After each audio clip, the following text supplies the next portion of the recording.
punches when you can throw two punches that sound like one. You can throw a punch, you can hear them. They were two, but they sound like fucking one punch. They don't understand. Anybody that hears this understand all the fighting. They know what I'm saying. He threw two punches that sound like one.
Yo, yo, yo, yo. All right, mic check, mic check. 1 2 1 2. Looks like everything is back on and working. Shout out my boy Wordsmith, man. Welcome to the chat. Yeah, we had a little bit of audio issues in the beginning, but we got them figured out. We got them figured out. Man, hopefully everybody's been having a good day. It looks like they caught Charlie Kirk's killer, and it was another white Republican. What I tell you guys yesterday? What I tell you guys yesterday? The sames kill the sames. The difference killed the difference. So what's that mean? That means most white people are probably killed by another white person. That means most black people are probably killed by another black person. That means most Republicans are probably killed by another Republican. What else does that mean? That means most Democrats are probably killed by another Democrat. That's really what the statistics show us, but we tend to forget that when the media is perpetrating these Civil War type antics. You know what I mean? When they try to make us be on edge about each other and hate each other, um, they definitely try to make it seem like your rival or your opposition or the person who holds a opposite viewpoint than you is the one doing that. But really, that's all fucking propaganda, bro. That's all fucking propaganda. Don't get me wrong. There are some times when people who are different hurt each other from opposite sides or one or the other. But more times than not, man, more times than not, the sames kill the sames and the difference kill the difference. You know what I mean? That's just the way it is, man. That's just the way it cracks. We got some cool videos kind of talking about the situation. Um, We'll go into talking about the actual shooter a little bit, try to figure out more about his life and what could have led here. From what I heard, his father is the one who actually turned him in. That means that $100,000 reward started calling his name. And he was like, what my cousin said, he said he figured he might as well get the money than someone else, right? You know what I mean? So uh definitely they didn't find him. He was turned in. Yeah, his dad turned him in. His dad called the authorities and said he believed his son was the one responsible. So, yeah, exactly. The dad got the payday. But here's some footage. Uh, Charlie Cook shooter caught on FBI footage escaping across the rooftop. Agent says he left palm prints and impressions behind. Hey, what's good, Damien? Welcome back, my boy. Mr. Good Citizen, how's it going today? Bill, I see you.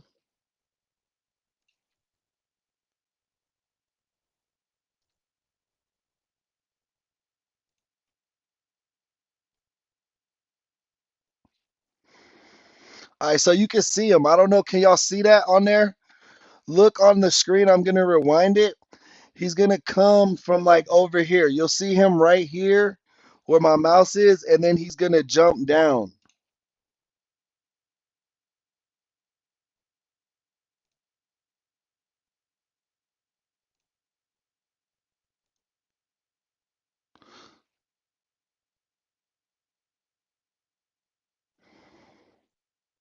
So you see him running across the roof. Look, boom. He's right here, right where my mouse is.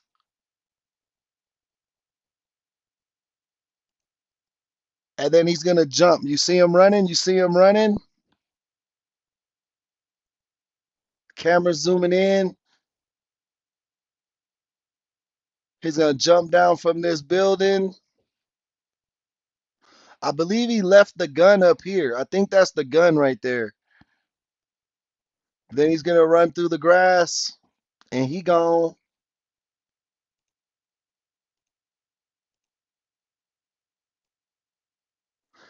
He then runs through the parking lot.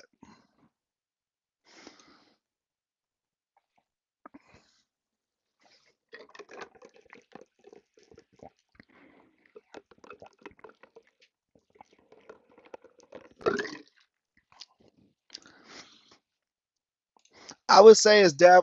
Why you say priest? His dad was probably more of a pastor or a preacher than a priest. The only place I know priests are from the Roman Catholic Church, which can't have families, and the Orthodox Christian Church. But Orthodox Christians priests can get married as long as they're married before they start their priesthood. You feel me? So it's a little different. And I don't think this guy was Greek.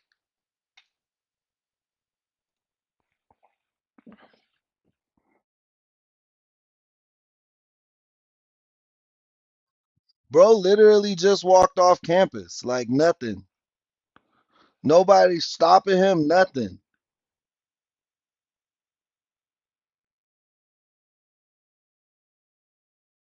This is him right here If you look crossing up the to the street. top left, you'll see the building where the shooter was proned out in the top left corner. So there's that. And then he actually was a scholarship student, bro.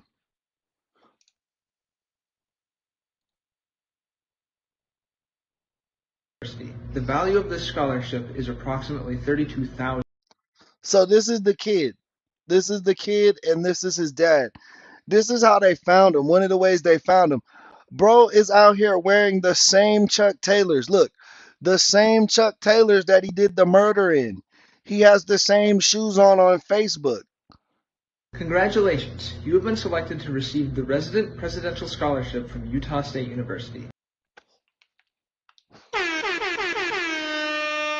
Yo, shout out that boy Bradley for coming into the chat, guys. Show him a warm welcome. You know we like when the members show up to the live stream. The value of this scholarship is approximately $32,000. This scholarship is available for 4 years or 8 semesters.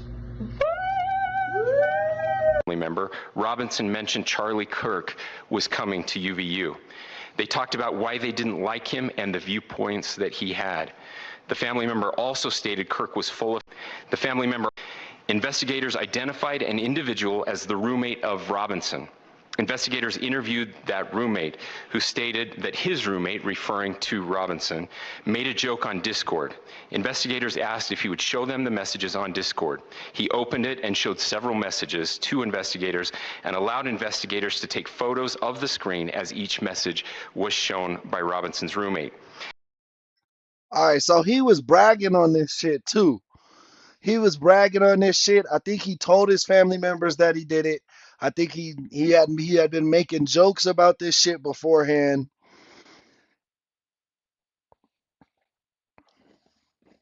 These photos consisted of various messages, including content of messages between the phone messages. Those bullets wrapped in a towel. The messages also refer to engraving bullets and a mention of a scope and the rifle being unique. Messages from the contact, Tyler, also mentioned that he had changed outfits.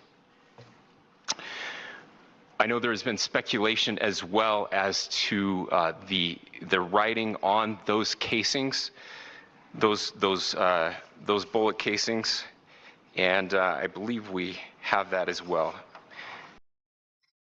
So yeah, I don't know, bro. Might have been like closet gay or something like that, because I don't know what Charlie would have said that wouldn't have aligned with his views. You know what I mean? His family did say he had got politically radicalized recently. He got really into politics and he just didn't like Charlie Kirk. But we don't have a reasoning of that. Charlie Kirk really went the hardest on the LGBTQ community, um, specifically trans men and women. Um, so I don't know, bro. I don't know. And I will share that with you now. So the area north of Campus Drive Road where the suspect crossed over, you saw some of that in the video that we released last night, consists of a grassy area with trees on the edge. It was fucked up is that the old man that they arrested, they thought they had the guy. They thought they had the guy. So for the next 30 minutes after they arrested that old guy, they had stopped searching for this guy who actually did it. And then I believe they actually locked up a second shooter that day that was a minority. Now, he wasn't involved with the case. My bad. Let me reword that. Who they believed was the second shooter that happened to be a minority. Now, think about that, bro. Think about that, bro. You're one of the only minorities on this campus. And then they grab you up as the shooter. Like, I promise you, there's not that many non-white students that go to this school. I can promise you that. There's a handful of them, and they all know each other. Of the Whoever that guy is, I don't think they released his info, but that guy's got a lawsuit. UVU campus. Investigators just. Yo! Captain Saltwater's in the crib, man. Thank you so much for showing up to the party. Show Saltwater some love, guys. You know we like when the members show up. Hey, Ginger, welcome to the chat. Discovered a bolt-action rifle wrapped in a dark-colored towel. The rifle was determined to be a Mauser Model 98 30-06 caliber bolt-action rifle. The rifle had a scope mounted on top of it. Investigators noted inscriptions that had been engraved on casings found with the rifle. Inscriptions on a fired casing. What did the inscriptions say, bro? Tell us. Don't just tell us there was inscriptions. Tell us what they said. Read, notices bulges, capital OWO, what's this question mark. Inscriptions on the 3 unfired casings read, hey fascist, exclamation point, catch, exclamation point. Right. Wow. So he was on that fascist movement.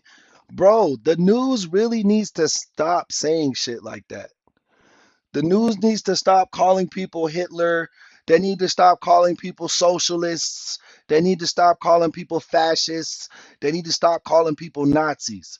They need, on both sides, they need to stop doing, they need to stop the name calling because, like, on let's say from a person from the right side perspective, if they're a little loony, right? If they're a little loony bin, and you're sitting here saying that, like, oh, the Democrats are trying to do X, Y, and Z. They're trying to make us gay. They're trying to spread socialism. They want to turn us into Cuba. All that type of shit, right? All that rhetoric is gonna turn somebody crazy, and then they're gonna think they're a hero. And now let's flip it on its side.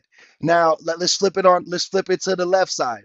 If the left is calling, if the left is calling all the right wingers Nazis or fascists or all this other words, bro, crazy people from the left are gonna kill the Republicans, thinking in their mind that they're some type of hero.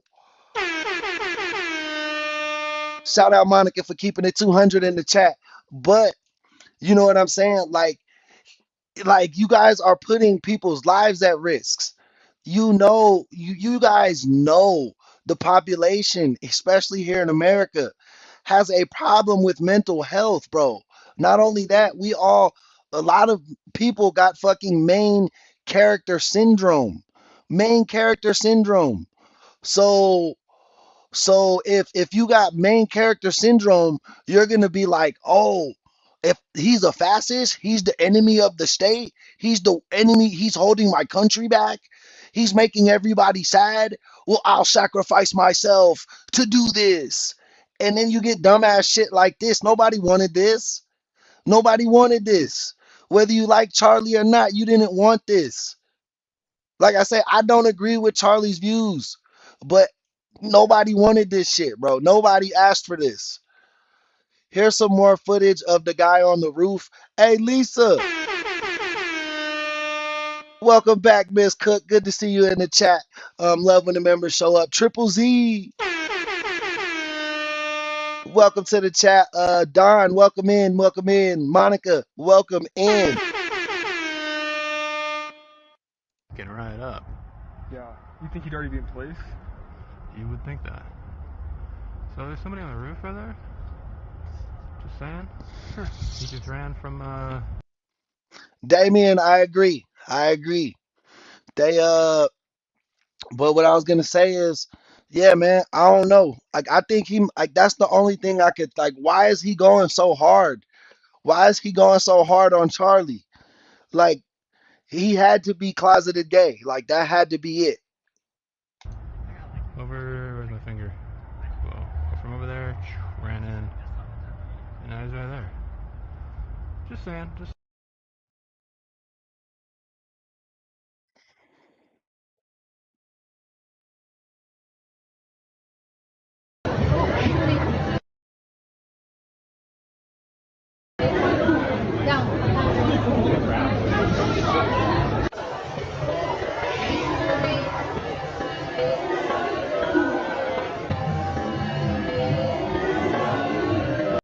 So that's just another video of him running across the roof.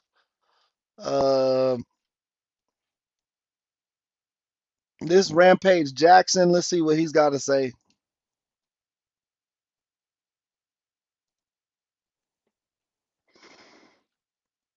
Charlie Kirk died.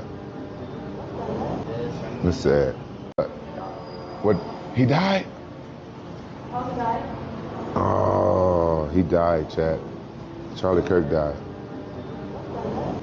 It's sad.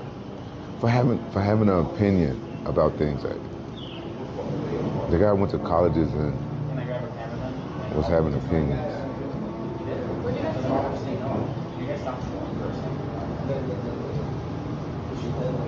Sick world we live in. They gotta kill them.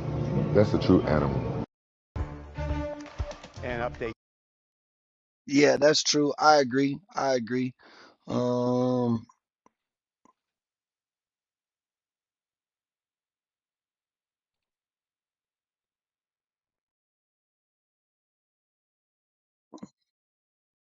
us.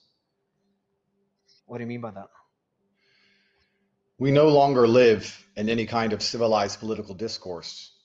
The left and the right are not arguing about interest rates or economic policy.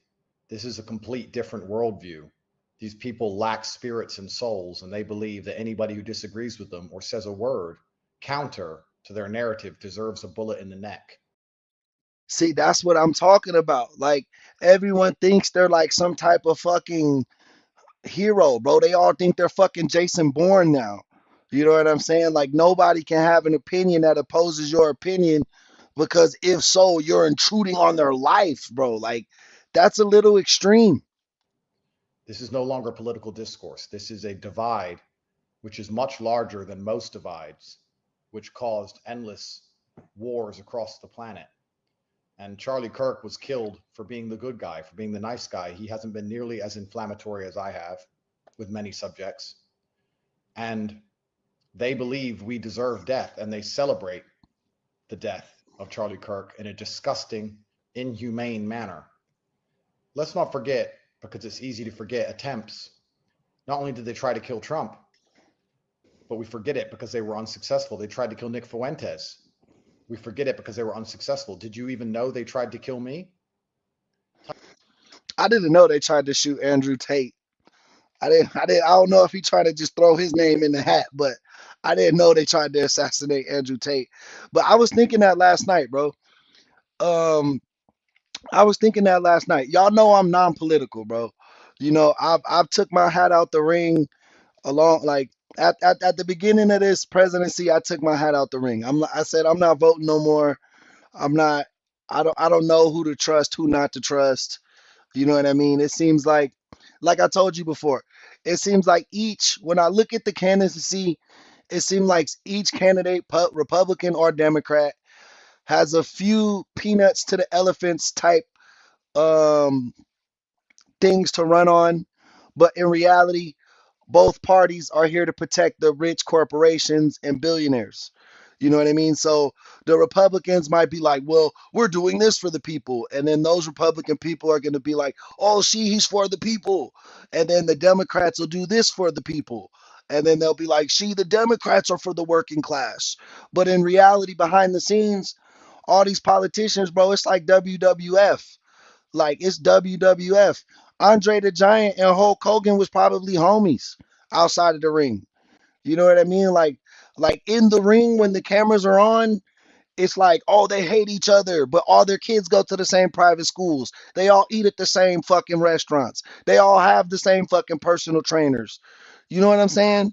Like, so how, like, it's just a front, bro. And then dumbass poor people like me and you will actually carry this shit out. The pawns on the chessboard. Type Andrew Tate knife attack. Last month, somebody put on a high-vis vest pretending to be a Shout out Ocean Grove, man. Welcome to the chat. builder trying to get access to my house with a blade. And when he was identified, started slashing randomly because he couldn't kill me. So I'm on a death list also. And the media is spinning and hyper radicalizing low IQ. Hey, Love just snuck in the building, man. Y'all show him some love in the chat. People into Ashley sneaking on in here. Welcome in. Monica with another 200 in the chat, man. Thank you for those jewels. attacking anybody who has a worldview that's different to theirs. The media is absolutely, completely complicit. And I would argue that very few people on the planet had larger voices for the masculine youth than Charlie Kirk. If you want to say some names which are possibly up there, it's myself and Nick, and we've already had attempts on our life. This is disgusting. And this is no longer a political divide. This is no longer about policy. This is about good and evil. This is about right and wrong. This is a war. This is almost an unfixable problem. When people are See, even this kind of rhetoric, bro. Andrew Tate is coming too crucial right now. Like this is a war. This is good versus evil. Like this is the same type of shit that the Democrats be saying, bro. Like, you can't sit there and point the finger at the Democrats for talking like this when you sitting here talking like this. Now, I don't think Andrew Tate is going to go out and hurt somebody, but some simple-minded simpleton will be like, "Oh, he said it's a war. He said we got to fight for justice. It's good versus evil. I'll sacrifice my freedom." And now he's going to go hurt somebody thinking he's doing some heroic shit when in reality this motherfucker's just saying this shit for views. He's just saying this shit for views. Everyone, all of us content creators, we just say shit for views.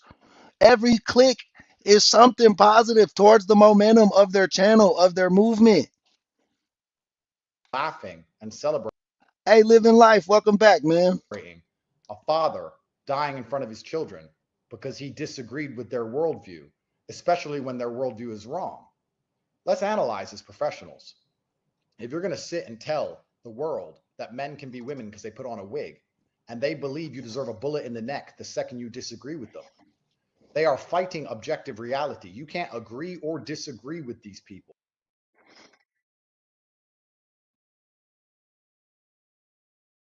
Statements that you've made.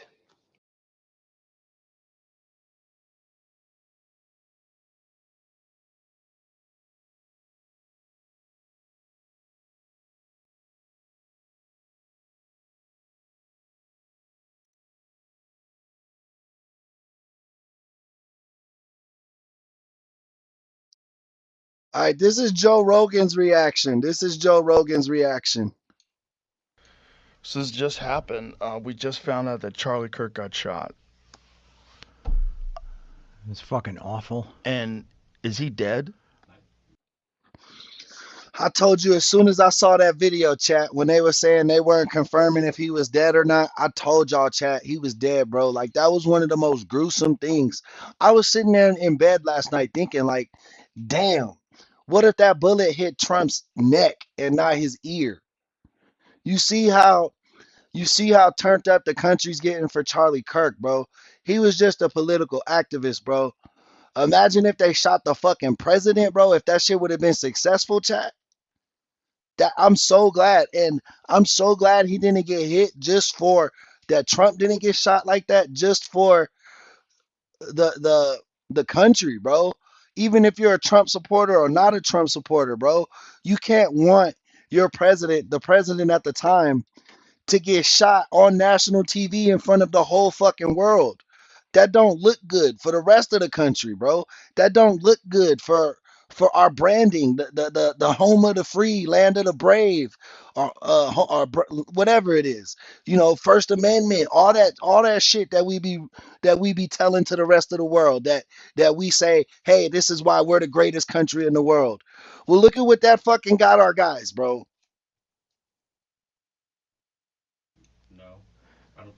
That's what was just. One of the guys out there just said it was confirmed that he's dead. In the lobby was just. I've been looking. I haven't seen anything that said confirmed.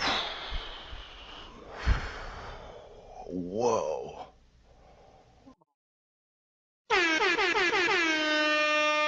That girl Denola's in the chat. Murder for having a different opinion from somebody else. Yeah. Different ideology from somebody else. Yeah. Yeah. I mean, I don't know.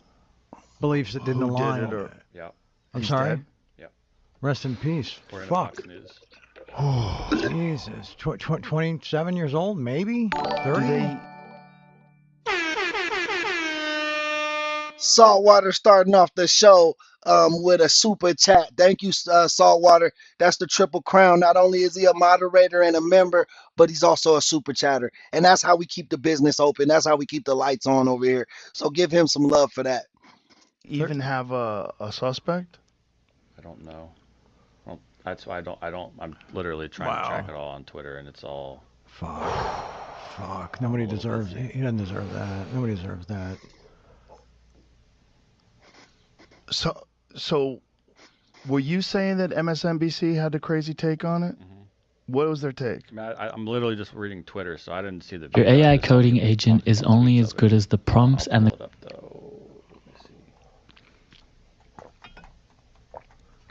Fuck. And even now, they could have taken it down. All right, so more than anything, he just seemed shocked. Here's Candace Owens. She was really close to Charlie Kirk. So, oh, that girl Lisa. Back-to-back sponsors on today's episode, man. Thank you so much, Lisa, for that $10 super chat. That is also another Triple Crown member. Chat, help them out. Let's get some more sponsorships going. Let's get into extended viewing hours. Let's go.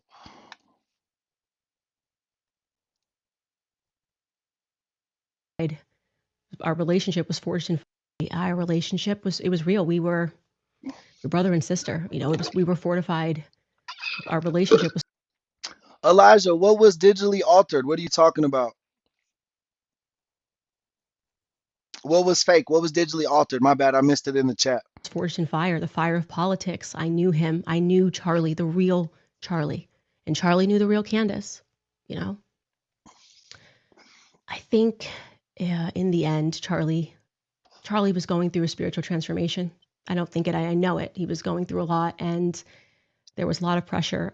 And it's hard for me to watch the people who were pressuring him, I don't know, just say the things that they're saying. You know, there's something about it that just feels really fake to me.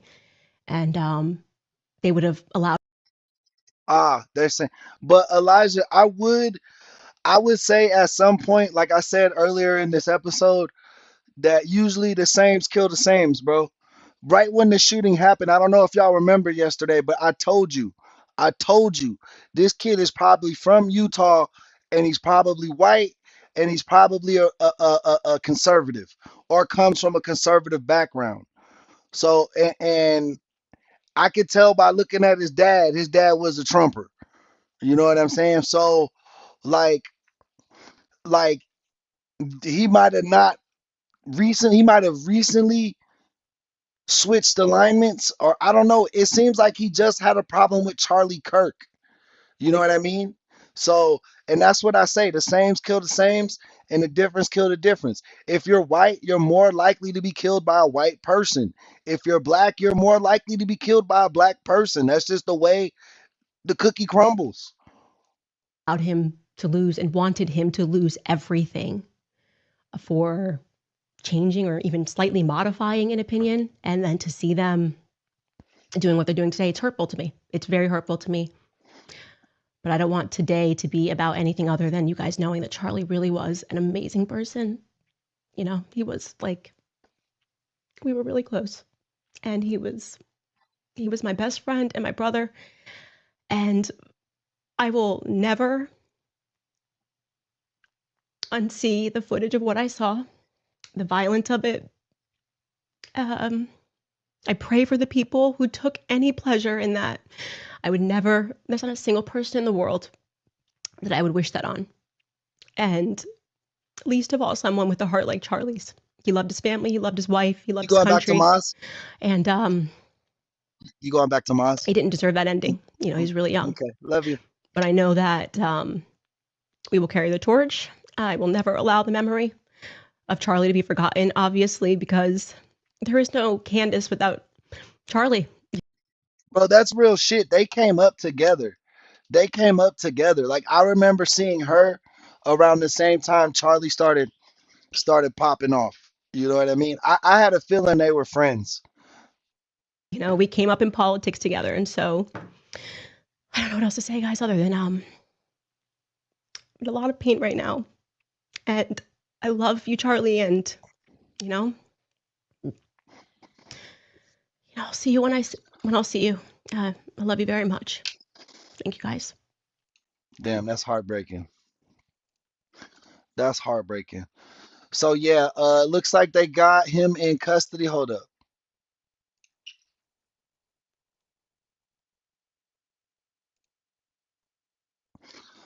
Who is Tyler Robinson? What we know about Charlie Kirk's shooter? Good morning. I would just like to take a few minutes as the sheriff to express my gratitude for everybody who has played a part in this investigation. As you know, it's been a vast, a complicated, and a very, very fast-paced investigation. You're looking at people standing up here who are running on, if they got an hour's sleep in the last couple of days, they're probably lucky. It has been very taxing. Bro was smiling behind there. Like, what the fuck? It has been so impressive on Watch. this investigation. You're looking at people. Look at dude smirk. Watch, watch, watch. Good morning. I would just like to take a few minutes as the sheriff to express my gratitude for everybody who has played a part in this investigation. As you know, it's been a vast, a complicated, and a very, very fast-paced investigation. You're looking at people standing up here who are running on, if they got an hour's sleep in the last couple of days, they're probably lucky. You see that? That's It weird. has been very taxing. It has been so impressive, speaking on behalf of the local law enforcement, to see the cooperation that we've seen in this type of case. Across the state, sheriffs, chiefs, our state partners have stepped up and have come to the call on anything that we needed. Our county chiefs have been phenomenal. Our Utah County Attorney, Jeff Gray, who's standing up here with us, has been phenomenal in leading us through this investigation. I would like to thank the federal government for their resources, their assets, our local team here, our FBI team.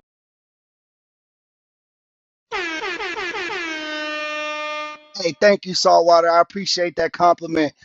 He said, my dude, let's go. Thank you for your candid reality. Fade. Love you, brother. You're a beast. I love you back, Saltwater. Without people like you, I wouldn't even be here, man. So thank you so much for supporting and contributing to the channel.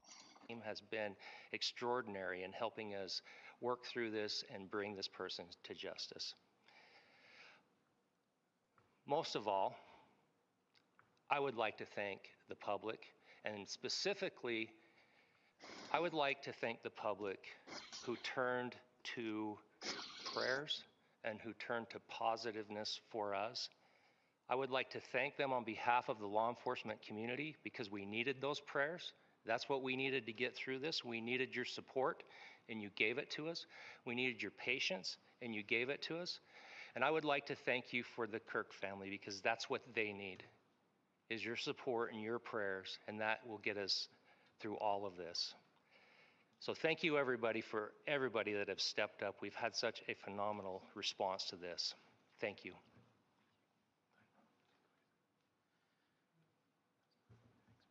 I also want to give a special thanks to the Attorney General and the Department of Justice. Their unwavering support.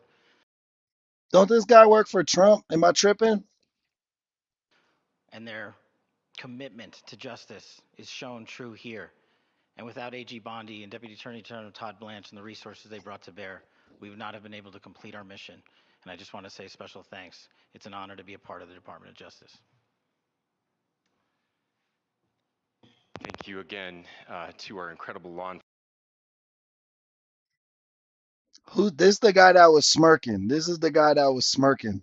enforcement team who has worked so hard. Sheriff, I got a solid 90 minutes last night, so I'm probably the most well-rested person up here.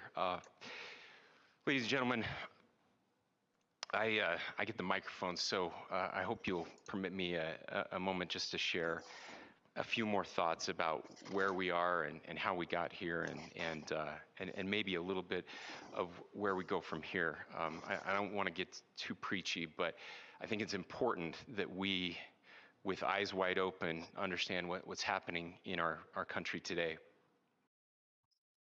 Bro, I don't feel like you talking Purely. no more. Even especially those ideas with which you disagree. That's why this matters so much. He said what we as a culture have to get back to is being able to have a reasonable agreement,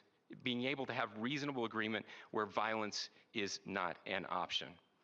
Now, again, to my young friends out there, you are inheriting a country where politics feels like rage. It feels like rage is the only option. But through those words, we have a reminder that we can choose a different path. your generation has an opportunity to build a culture that is very different than what we are suffering through right now. Not by pretending differences don't matter, but by embracing our differences and having those hard conversations. I think we need more moral clarity right now. I hear all the time that words are violence. Words are not violence. Violence is violence. And there is one person responsible for what happened here. And that person is now in custody and will be charged soon and will be held accountable. And yet, all of us have an opportunity right now to do something different. I want to thank my fellow Utahns. Yeah, that's crazy.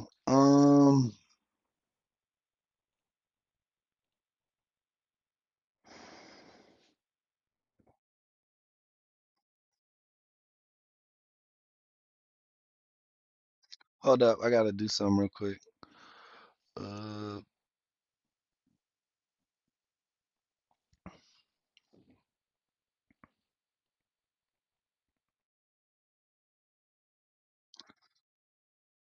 He said Nick Fuentes was talking about it. Who is that? Who is Nick Fuentes?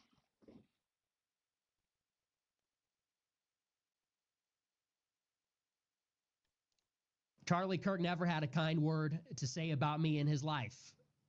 Now that he has died, I'll say some kind words about him. Although I didn't agree with him, Is Nick Fuentes a Democrat? I'm not sure who all these political people are. So let me know who Nick Fuentes is. considered him a part of the political establishment. In many ways, I considered him part of the problem. In spite of that, it is undeniable that he was a towering figure in American conservatism. It's undeniable. Welcome back to another Base Lore video. I'm the Lore Man. Guys, tonight just feels different. I have 6 clips here for you.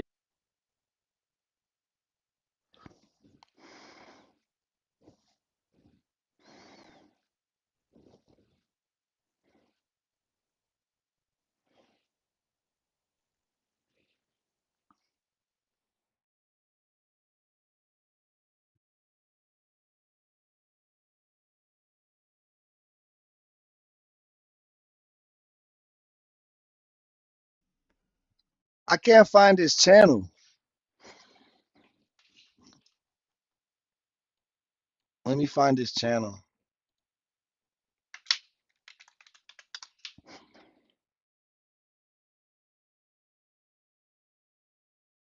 Good evening, everybody. You are watching America First. My name is Nicholas J. Fuentes.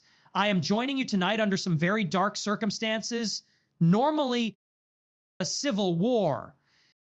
Those that live by the... So wait, Nick Fuentes beefs with Charlie Kirk and they're both conservative? That what I tell y'all boys. What I tell y'all boys and girls. What I tell y'all boys and girls.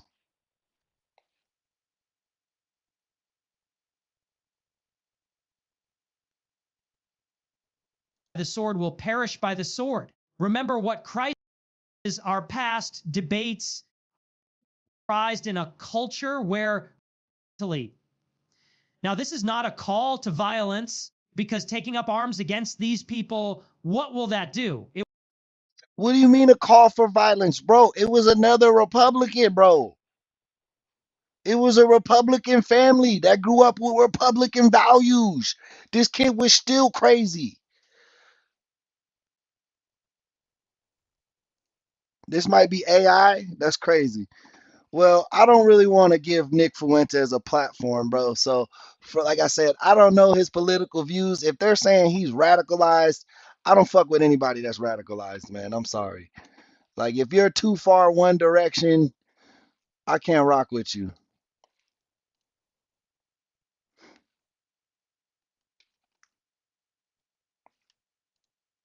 Charlie Kirk's killer just got arrested and identified and is already causing chaos and mayhem on social media. everybody is rushing to our timelines to do mental gymnastics to push whatever agenda or propaganda they're looking to push. They provided more footage showing how the shooter was able to escape. As you can see him, he's running off the roof.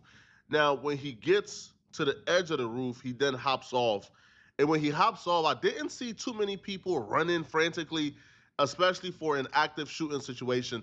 But once he was able to hop off, he was then able to assimilate because he begins to walk normally once cars begin to roll by. I guess you don't want to be caught running when cars is driving by because then they would suspect something suspicious is happening.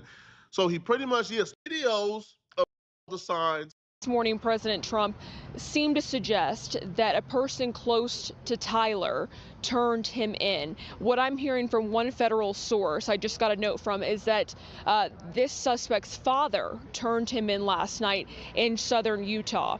And all of these moving parts come as the FBI made a huge push yesterday for more information, asking the public, come forward if you recognize this person. And after that big push from the FBI, you know, it seemed like things were moving here on the ground. We had a news conference that got pushed back several times yesterday. We also heard the president explain again how the timeline for the same fate. This is about, he also donated $30 around the same time to a left-leaning political organization as well. So 18 years old. Again, now the smoking gun that most liberals are currently posting are people who are on the left. They're posting his donation to Trump, which is $224. Usually somebody who's like a hard leftist ain't really donating to Trump. But again, this was like while he was still in high school. He was 18 years old. He was a high school senior when he did this. But the other thing that people ain't talking about, he also donated $30 around the same time to a left-leaning political organization as well. So if he donated to the left-leaning political, I'm telling you, bro was gay. That's why he hated Charlie Kirk. He was gay. It seemed like he liked Trump, but he didn't like the anti-gayness. Political organization a few months before he donated to Trump, then that kind of goes to show, okay, you know, where did his belief lie, you know? And why was this kid at 18 years old just donating money to political organization? That's not really something that most 18-year-olds do, right? Like that's not like a common practice. Like an 18-year-old don't take hundreds of dollars and donate it to political organizations. So to me, like that was odd within the first place. Yeah. So Ian Malshong says everyone who falsely reported that Charlie Kirk's assassin was a registered Republican is now deleting their post. Don't let them forget their lies. And apparently, this right here is what he's using as the proof. Right. So you will have somebody right here who's also part. Yeah, Lisa, we had to adjust everybody's moderator to standard moderator. Otherwise, you couldn't comment on videos or shorts.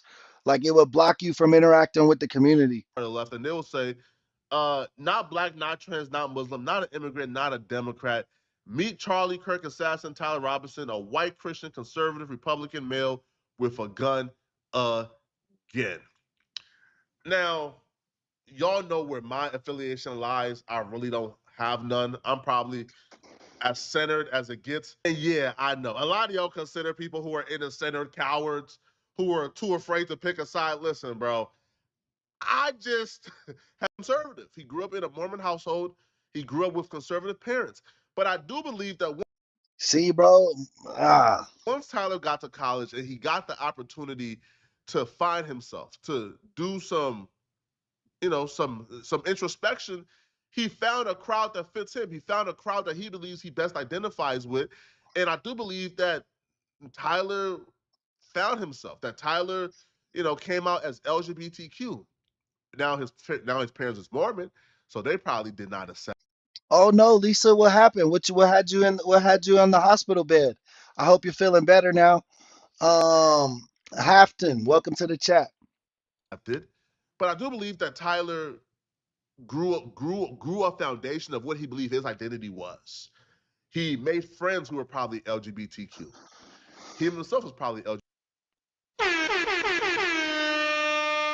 Yo, Jay, welcome to the chat, my boy. Thank you for showing up. You know, we like when the members show up. So yeah, I think dude turned gay when he went to college, bro.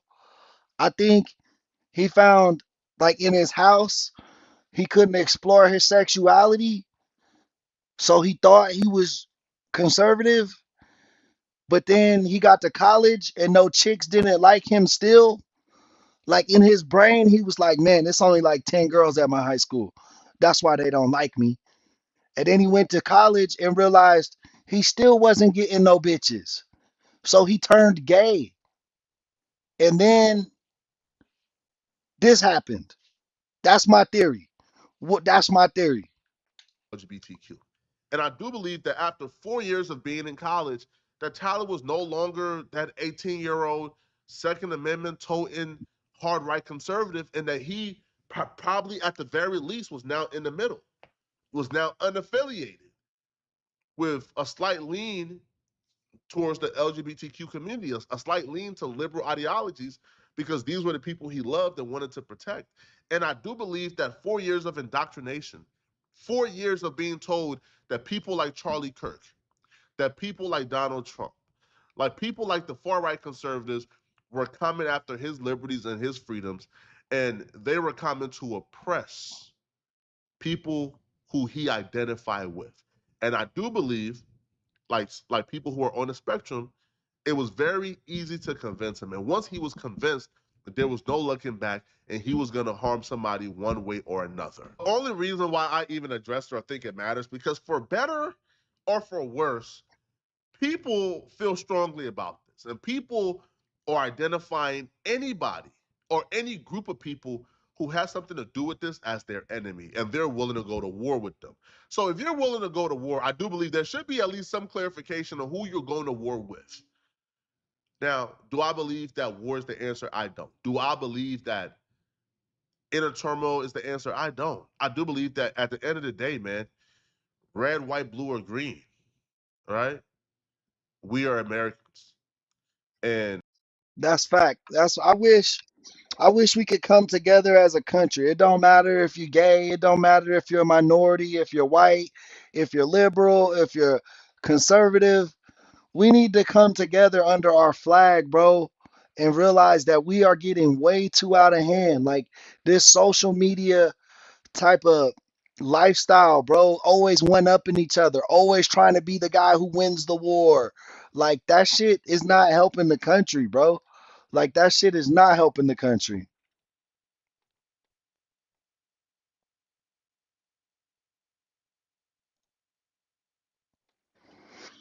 So that's gonna be it for Charlie Kirk today, man. R.I.P. Charlie Kirk.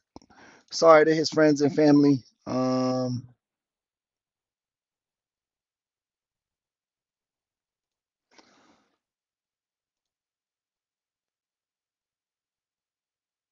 All right, we got some arrest footage we're gonna check out. Do you understand that? What's that? For assault. For the stabbing. And I don't know all the details of it. Okay, well that's for another day. Okay. You are under arrest. On Christmas Eve, at around 2:48 in the morning, Rochester police were dispatched to St. Mary's Hospital in Minnesota after a man was rushed there with multiple stab wounds. Doctors worked urgently to save him as officers began tracing back what had happened. Bro, did you see all them stab wounds? Holy shit. St. Mary's Hospital in Minnesota after a man was rushed there with multiple stab wounds.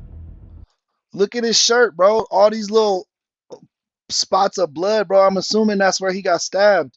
Doctors worked urgently to save him as officers began tracing back what had happened. Not long after, a witness reported that a young man covered in blood had approached him, admitting he had just stabbed someone and still had the knife. A few hours later, he was found inside an apartment, disoriented and wearing bloody clothing, before being taken to the hospital himself. It was there that investigators sat down with Trey Shun, and he began to explain his side of the violent events that had unfolded earlier that night. Mr. Haywood, I'm gonna handcuff you, okay? Our coverage is made possible by Morgan & Morgan. If you've been seriously hurt, your injury could be worth millions, and you might never know it just a few clicks away. For assault. For the stabbing. And I don't know all the details of it. Okay, well that's for another day, okay? I'm just letting you know that you are under arrest, all right? I want you to know that. I'm not saying that you have to agree with it. I'm just letting you know that you are under arrest and you're not free to leave, okay? When you're cleared from here, we're going to be going to the Olmsted County Jail, okay? I just need you to know that, all right? So I'm going to handcuff you. Put your hands up here, okay? Any pain in your hands other than this?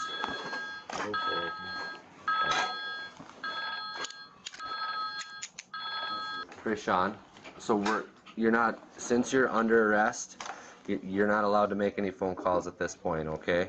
We have officers up at the apartment talking. I'm under arrest. It was self-defense. That's for court. That's not for us, okay? Sean, I know it's not super great to talk to a guy that's in a mask you've never met before, but I'm Aaron Lodemeyer, okay? Work with investigations here at Rochester Police Department, all right? So, sounds like you'd like to talk to me a little bit about what happened tonight or this morning early? Oh no, it's my cousin's birthday today. Okay. Which cousin is that? My cousin. It's Portia's birthday today. Okay. And we kind of like, we went out for her birthday. And we came home. Where'd you go? We went to my girlfriend's house. Okay. Who's your girlfriend? Chalie. How long have you guys been dating?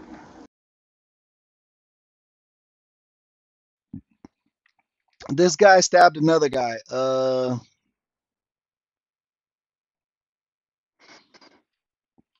We're going to hear from both suspects.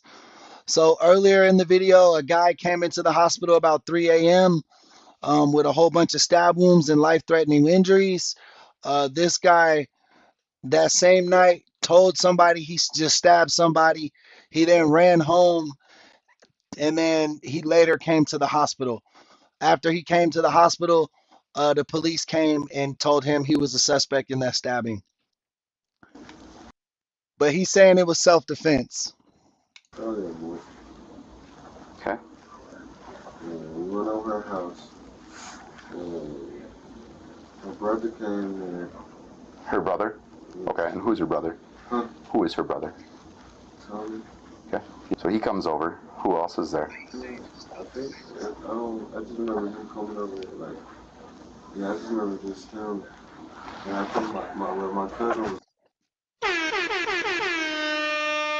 Yo, shout out Sheena. Welcome her to the chat, y'all. Who is your cousin? Lauren.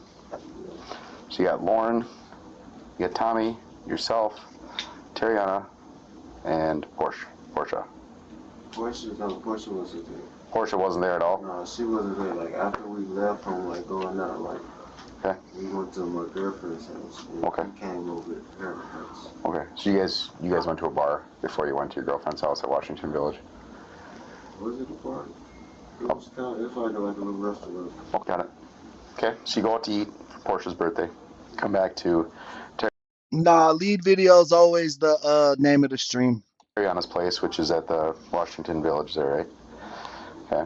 So it's then you four. He comes, So it's you four then, eventually, right? Okay. So you guys are hanging out. Tommy comes over. Yeah. What happens then? Hanging out. Tommy come over. He's drunk. And he was like being loud and stuff. And then, I don't know, I was in the room because I was laying down. And then... You were in whose room? I was in Tyrion's room. Okay. I was laying down. And... Hey, Mackin, what's the march for? I just heard him, like, talk about, like, my other sister that doesn't even live here in Memphis. She live in Memphis. He was telling, like, she's a hoe. And all that stuff. Who was he telling that to? Huh? Who was he telling that to? I think Tariana and Lola and them, like, he like, my sister, he was talking about my sister, he was like, Anisha, she's a hoe. I don't think this bro is right in the head. The cop keeps asking him, who did he tell that to? And he just keeps saying what he said. Like,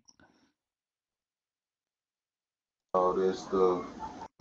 That shit pisses me off to when they just ignore the fucking questions. And I was like, and so I got up, and I was like, Just one second. Where was he at when he was calling your sister a hoe? in the kitchen. Okay, so he was in the kitchen. You were back in that room. Okay. And I heard him. He was drunk and loud. And I was hearing him. And so I was like, so I got up, and I was like, wait, what you talking about? He was still drunk, and he was getting rowdy, like, your sister a hoe, and he like, your sister a hoe, and other stuff. And I'm like, and so I told him, I was like, your sister a hoe. But I was talking about my girlfriend, because he was talking about my sister, and I don't play about my family. And so I was like telling him, like, your sister a hoe. And so we got rowdy, and Laura and my cousin and Tiliana, they got between us. And he was still being loud. You said Lauren? Okay. We was still being loud. I mean, he was still being loud. And he was like, your sister is a hoe and all this stuff. And I was like, nah, your sister a hoe. And then I said, your mama a hoe. And then I guess he hit me.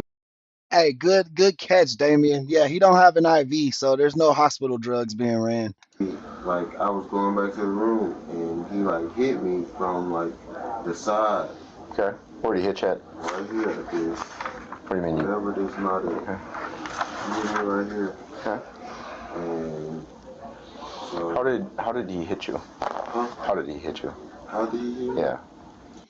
You right, he is knotted up. I thought he was just ugly, bro. I didn't realize he was knotted up. Dude did punch on him. The other guy was a lot bigger than him too, just eyeballing it. Like, he, like, okay, so I was like, yo, mama a hoe. And he was like, nah. And then I was like, I'm not finna argue with you. And then and so I went back in the room and lay back down. Okay. And he, like, came from behind me and just, like, hit me. And I felt it. And so I turned around. And I had my pocket knife and I grabbed it. And I started stabbing him. Okay. Why did you stab him? Because that's like what I had on me, and I just feel like when he hit me, it was just like I blanked out, and that's what happened. Okay. Do you think, did he hit you with anything, or do you think he had hit you in the head with a closed fist when you're going into that room? He definitely punched me. Okay, like he didn't hit you with a pipe or a 2x4 or anything like that. With his fist. Yeah, he definitely with his fist. Okay, so then after he hits you, you're kind of going into the room at that point in time, right? Yeah, and so he hits you. You turn around. Yeah, he hit me. I turned around. Laura, she was holding me, and while she was holding me, I grabbed my knife up. Okay. And then she got out the way, and I started stabbing her. Okay. How many times do you think you stabbed him? You don't know? Okay. Mm-hmm. Do you know where you stabbed him? No? Okay. What caused you to decide that you're going to pull out your pocket knife and then go to him to stab him? No, like when we started getting rowdy, he started calling my sister. See, he trying to go back to my sister was a hoe shit, but he just fucked himself because he said his cousin or his sister had separated the fight, and then he pulled out his knife. She got out the way, and he continued to stab. So it wasn't like he got punched, turned around with the knife, and started stabbing. Like if he would have got attacked from behind and nobody had intervened, then he would have a case for self-defense because he don't know what he's being hit with. His back is turned and this guy attacked him. But the fact that someone broke them up, then he got enraged and took out his knife, that's murder in the first degree or attempted murder. I was like, what are you even talking about at this point? Yep. At this point, you getting rowdy and you drunk and you mad or something about something. I don't know. Sure. So I just got up and asked him, like, what you talking about? Why you bringing up my sister's name? Like, that's how I was thinking. Like, why you bring my sister's name? So what you talking about? And then he kept saying, your sister a hoe. And then I said, your sister a hoe. How'd that make you feel when he was calling your sister a hoe? It made me feel not bad, because I know my sister not a hoe. It was just, he just say that because me and him, when we was out at the restaurant, me and his sister was kissing and stuff. So I guess, and his mom, and I guess they don't like us being together because she's 24. Right. And so they feel like she's too old for me. Okay. Did that cause you to get upset when he was calling sister a hoe or your girlfriend a hoe? Nah, I wouldn't. No, he wasn't calling his sister a hoe. He was calling my sister. I'm sorry, that's what I meant. Your sister. And I wasn't getting like upset like that.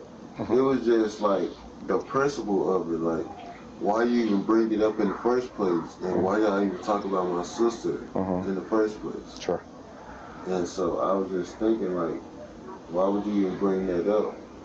And so when that happened, he drunk and he rowdy and he just loud and he's yelling at this point. And so I'm like, okay, it's whatever you want to do. What does that mean? Huh? What does that mean to you? Like when you're saying that, I know that kind of means different things to people. When you say that out loud, what are you meaning? When he's like, your sister a hoe, I'm like, it's whatever you want to do. It mean like, whatever you want to do, however you feel, we can get you. Like, if you want to fight, we could have fought with it. We're going to settle it if you want to do that. Okay. Okay. So then, is that kind of when it starts getting physical when you say that and like, all right, let's do this? Yeah. Okay. What were you intending? I mean, like, was your hopes to just like, let's just get it off each other's back, let's get it on the table, lay it out on the table and fight, or did you not want to fight? He's my cousin. Right. Portia's birthday, it's her. Baby daddy. That's her baby daddy. Right. Yeah. Yeah, and so we never had no problems or none of that. And when he started bringing my sister name up, it was like, why you even bring my sister name up? Why you even calling her a hoe at this point? Yeah. And so I started feeling some type of way, like, why you even bring her name up at this point? And I wasn't really listening to their conversation. I just heard, like, he started, like, when he started saying that, he was like, Nisha a hoe, Nisha a hoe. So you gonna go to jail because somebody called your sister a hoe, bro?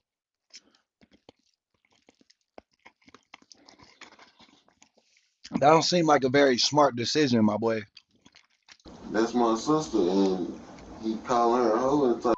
And so I got up. What you mean, my sister a hoe? Yep. And so I told him, it's whatever you want to do. And then Lola now holding us back. And Lola told me go back in the room. And so I went back in the room, and then like soon I like turned around. It's like I felt a hit. And so I turned around. It's like when he hit me, I didn't feel it. It was just like, I didn't fall or nothing. It was just, I felt the hit, like he hit me. And so I was like, and so I went in my pocket. Were you pissed off at him when he punched you? How did that make you feel?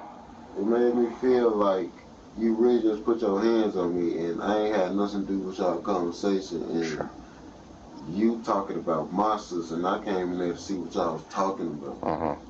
Okay. So when you pulled out the knife, I wonder if bro was even talking about his sister. I can't wait till they talk to the other guy. after he punched you, what was your intentions with that? I just feel like it was just self-defense, because when he hit me, it was like I wanted blank. Okay. Do you remember stabbing him a couple of times? A few times, whatever it was? No? Okay. All I remember is like... I mean, you know you did it though, right? Yeah, you're right, okay. I'm not gonna cap, yes, I know I did. Okay. And I feel like, after that, and then, I don't know, something happened. All I just remember is Laura and Terriana's in the bathroom crying real bad. Lola, she was in my face crying. I'm telling them, take me home. take me to my sister's crib, take me to my sister's crib. They crying real bad. Lolo like, no, I can't take you to your sister's crib. I can't take you. And so I started walking. Okay. And I walked all the way from them apartments to where the ambulance came, to my sister's crib in Innsbruck. Okay. You walked all the way up there? Yes. Okay. Did you? That's a long ways. That is a long way. Yeah. It's a long way. I was going through the bushes and everything. Sure. Sit on your clothes, yeah. Right. Yeah, I walked a long way. And when I got to my sister's crib, her door was unlocked, but she wasn't there yet. It was like 12 o'clock, 1 o'clock touch. And so she wasn't there, but her door was unlocked, so I just went in her crib and I got in the bed and I just fell asleep. And I didn't even know, like, when my sister came there, she started. I could tell from the injuries, bro. I'm just guessing, but you know, I mean, this is the hunch I got. It seems like dude beat him up, and then he got up and came back and attacked dude after the altercation had already got broken up. So he going to jail, and that's from his own mouth. The way he described it, it seems like there was a commotion. It died down for a few seconds. He then pulls out his knife and escalates the situation. Like wiping the blood off. She's like, you got blood all on your face and stuff, and like it was like a lot of blood on my face. And so she started wiping blood and stuff off my face, and I just fell out or something. Like something just happened. Then I just woke up and the ambulance in my face. Okay. What kind of knife was it? It's like a little pocket knife. Okay. Do you know where that is? Hey, Don, you right. He was already like, you under arrest. I'm finna handcuff you to the bed. But I didn't hear his Miranda rights. Maybe they cut the tape. I don't know. Maybe I fast forwarded. I don't know. Do you know where that knife is? No pants. It's in your pants here, you think? You never took it out? What, like a folding pocket knife, or what color was it? A red folding pocket knife? Is it in your shorts or in your pants? No pants. Okay. I remember everything, but like when he stabbed him, like I don't remember just like actually like stabbing him. Okay. So, do you know where I stabbed him? I don't know exactly how many times. I'm not 100% sure, but I stabbed him. Right. And low key, he might be right that it could lead to self-defense. But the way the story broke down, the way he told the story, it couldn't have been self-defense no more. Like I was saying, let's say you're just walking down the street and someone just starts beating the shit out of you for no reason, like in the back of your head. You can take out your gun, you could take out your knife, you could defend yourself until he stops. You know what I'm saying? Like, say you poke him twice and he stops punching you. That means you got to stop poking him. You know what I mean? Like, he stopped. But on this situation, it seems like there was a tussle. The ladies in the house broke it up. His pride got in the way. He then pulls out his knife and starts stabbing the other guy after the situation had kind of been de-escalated to some point to where the physical part of it has stopped. A couple times. like I said, I don't know all of the exact injuries and all that stuff. So Yeah, and he had all them backstabs, which makes me think his back was turned when this guy started stabbing him. Say that again? I'm the only one that's being locked up. Well, he's still here. He's here? Yeah. He didn't die. Not yet. Okay. I don't know the extent of what's going on, but we'll cross that bridge when we get there. I just don't know yet. Okay. Double locking your cuffs so they don't get tighter on you, okay? It's raining. We gotta go on this side, dude. Not enough room over there. When did it start raining? About 7:30. Oh, really? Yeah. I was here already. I haven't been outside. All right, have a seat, sir. I don't know. I find that hard to believe. If you get attacked from behind, there's no way to know if he has a weapon or not. You know what I mean? Like, you didn't see it. That's what I'm saying. It has to be even take the Trayvon Martin case, right? Like that dude got off on self-defense, and there was no that no one said Trayvon had a weapon. You know what I mean? The dude just feared for his life. You know what I'm saying? I'll take, yep. So if everything is everything, you know what I'm saying, then it should apply to everyone. You know what I mean? If you're being attacked, and fucking and that's why I think Zimmerman should have went to jail, because I don't think he shot him during the struggle. I think he got beat up and then shot him. But you know what I mean? During the struggle, like during the emotions of a fight, I think you're more likely to get off with self-defense because you don't know what that other person's coming with. But the fact that he said his sisters and his cousins, whoever those females were in the house, that tells me that there was some type of de-escalation, and the fight, the physical confrontation had stopped, and he reinitiated it. You know what I'm saying? Hey, what up, Janae? Welcome to the chat. So this guy just got questioned in the hospital. He stabbed his cousin-in-law after some type of disagreement over another female in their family. Take care of the seatbelt for you. Trey Shun, now in custody and facing charges of first-degree assault and second-degree assault with a dangerous weapon, was now headed to jail. Days later, the man he stabbed survives his injuries, and investigators sit down with him to hear his side of what happened. All right, so nobody's talked to you since the incident happened. Do you want to talk to me about what happened? Give me your side of the story of what happened, or... So I missed that. Is this the victim? Okay, yeah, that is the victim. This is the victim. He's out the hospital now. So he made it. Bro, that's crazy. He had all that blood, all them stabs, and he survived. All right, so nobody's talked to you since the incident happened. Do you want to talk to me about what happened? Give me your side of the story of what happened, or any information. I mean, it was just basically, I don't know, drunk people doing drunk things. Okay. That's basically what it was. Okay. The conversation of how me and him had our, interaction was based off somebody called his sister a hoe, and everybody in the house agreed to it. Mm-hmm. And he took it some type of way. And we're talking about Trey Shun. Yes. Okay. So my sister pushed him into the room or whatever, and your sister, Terry Young. Yeah. Yeah. Okay. She pushed him into the room, and when he was in the room, he just kept yelling, "My sister in a hole, yada yada yada." I said he was. I said she is. Mm-hmm. And he came out the room and he rushed me when we was in the kitchen. Okay. And my baby mother, who was standing in front of me, I pushed her out of the way, and he charged me, and I hit him.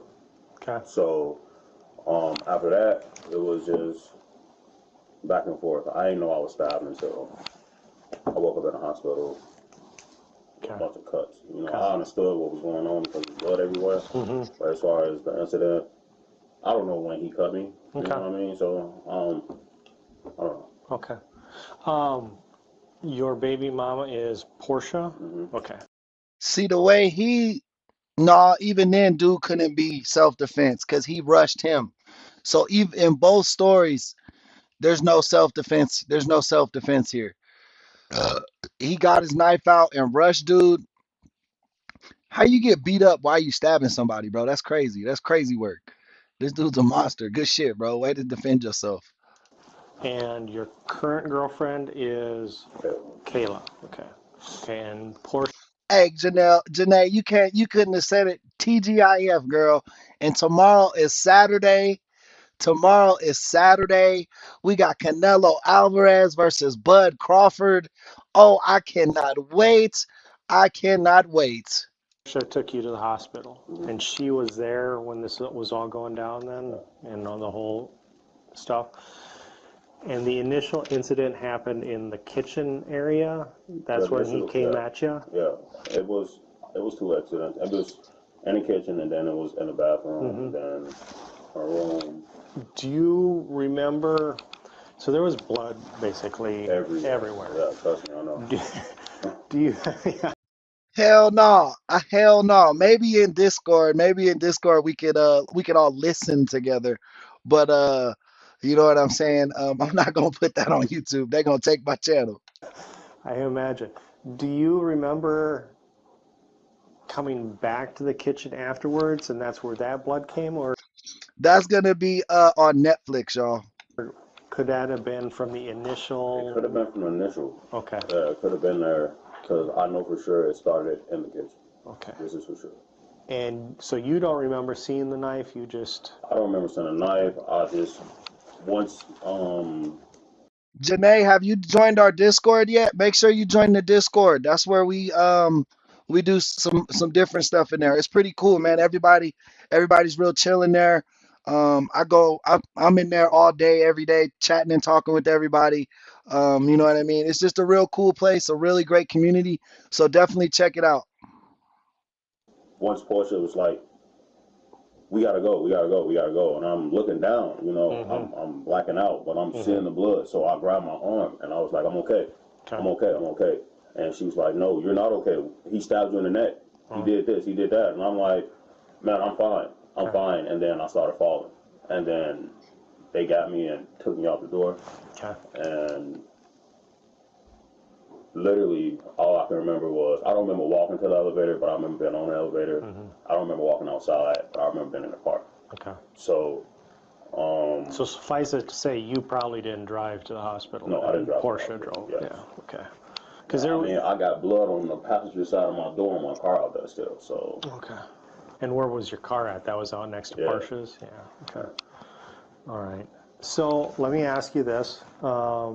There was an allegation that you had hit your sister and that she fell over in the bathroom. I didn't hit my sister. Okay. I never hit her. Okay. The most I did to her, I pushed her twice for sure. I pushed her into the bathroom sink and I pushed her into the tub. Okay. I didn't hit her. And that was to?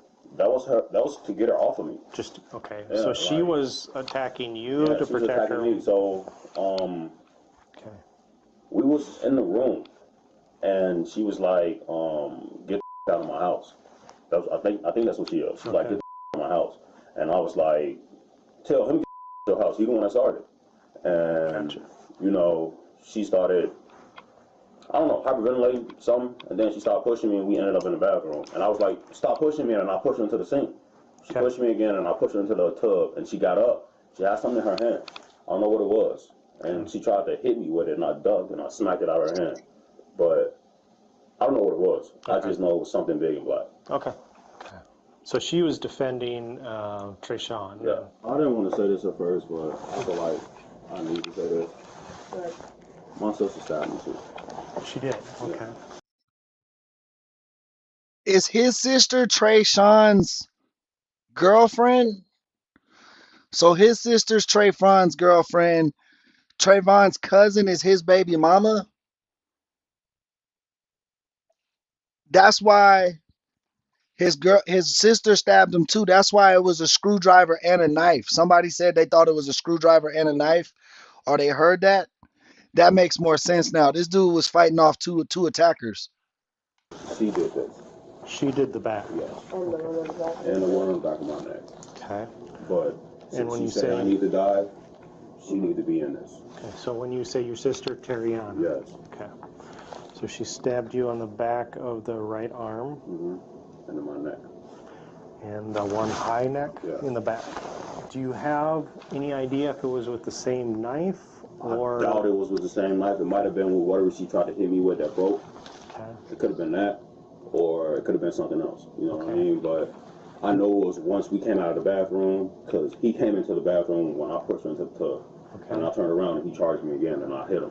And then he fell into the room and then she started coming behind me. So that, I don't know what she picked up or when she picked something up, but the last thing I said before I passed out was, my sister stabbed me. In the end, Haywood was convicted of first-degree assault causing great bodily harm and second-degree assault with a dangerous weapon. On August 22, 2024, he received an 86-month prison sentence which was stayed for 5 years while he is on probation. He was ordered to serve 180 days in jail and was given credit for 75 days already served. For exclusive clip. So wait, bro's on probation now? Or is he in jail? I'm confused. On August 22, 2024, he received an 86-month prison sentence which was stayed for 5 years. What does that mean? Which was stayed? Like he don't gotta go to jail? While he is on probation. He was ordered to serve 180 days in jail and was given credit for 75 days already served. For exclusive clips and behind-the-scenes content. That's terrible. Yeah, we don't even know if the sister got charged, bro. He wanted his sister in jail too. I feel like they did that guy dirty, bro. He was stabbing, fighting people off, bro, and you dude got 2 months in jail. That's not cool. Unleashes a mother's fury, forcing police to intervene. This grown woman. All right, we got another body cam footage. This one's from EWU. Mom loses it after bully crosses the line.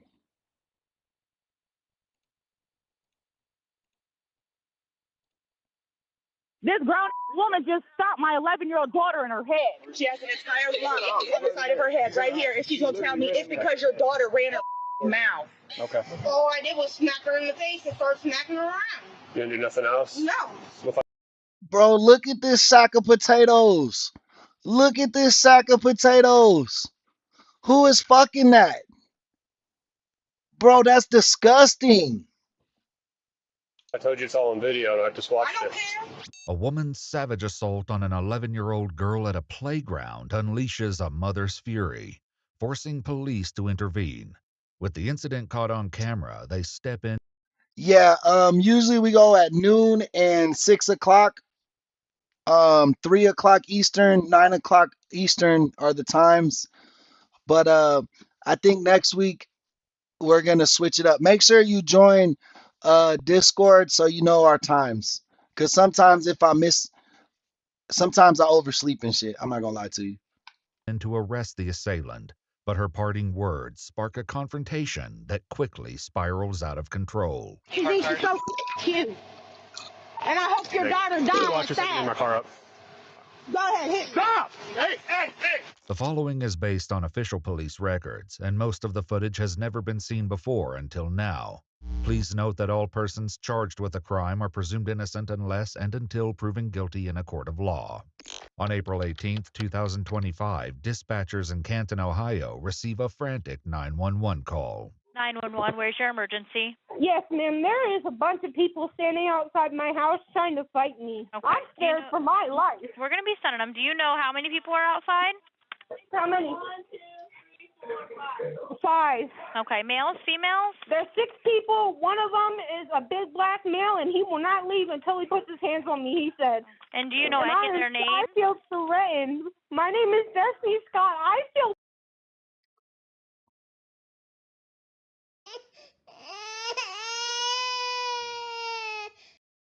This bitch just stomped in an 11-year-old girl's head, and now she calling 911 crying, bro.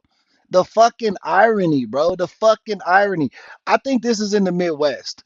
I'm guessing Ohio. I'm guessing Ohio from the houses.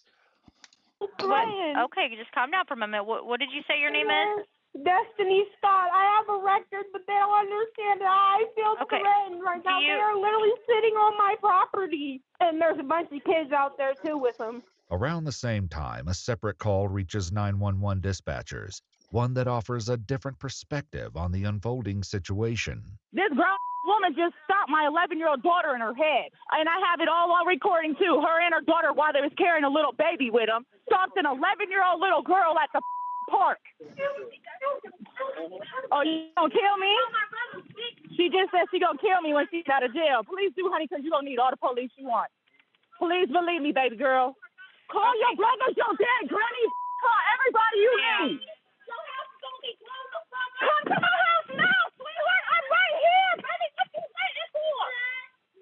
I'm right here. Okay, I'll have them meet you at the park, okay? I'm standing outside her house. She's not leaving this house. Y'all gonna come handle this. Okay. My daughter's 11 years old. I'm standing right here, and if you don't come handle it, I am. Officers arrive at the residence to find the 11-year-old girl with her mother, 34-year-old Paige DeShong. going on, guys? Wrong woman. Curb stomped my daughter at the park. And they got it all on video. Knocked her unconscious. Okay. And she has it all recorded right here. A friend recorded the entire thing. She has an entire lump on the side of her head right here. And she's gonna tell me it's because your daughter ran her mouth. Okay. What does the lady that did it look like? Her and the girl that was with her right here. Booty shorts. All right, you guys do me favors? Okay. Appreciate it. Go down by our car, and we'll have the medics meet you down there, okay? Yeah, hey, I usually stream twice a day. Usually, I'm gonna release some new announcement next week. We're gonna do 9 a.m. Western and 6 p.m. Western. That's gonna be our new schedule going forward next week. We do better with the lading, and with the second stream, the numbers prove that from 6 to 9, 9 to 12, Western and East Coast, you know what I mean? We do better going later, and in the morning, we do better going earlier. So from starting Monday, 9 a.m. Western, 12 p.m. Eastern will be the morning show, and then 6 p.m. Western, 9 p.m. Eastern will be the second stream. Police knock on the door, but find that their suspect isn't willing to come out and talk. So are you No, I'm not doing. She's upset. So what happened? That little girl was hitting her first. Like she put her hands on Destiny first. So I understand that she's upset, but we gotta talk to her, okay? She won't come out. She's afraid she's gonna go to jail. Well, she doesn't come out and talk to us. Well, if she doesn't come out, we're gonna get a search warrant and go in the house. Okay. As of right now, we're just talking to people. But if she doesn't come out, that's called obstruction. All right. What's her name? Destiny? What's her last name? Scott. Scott? Yeah.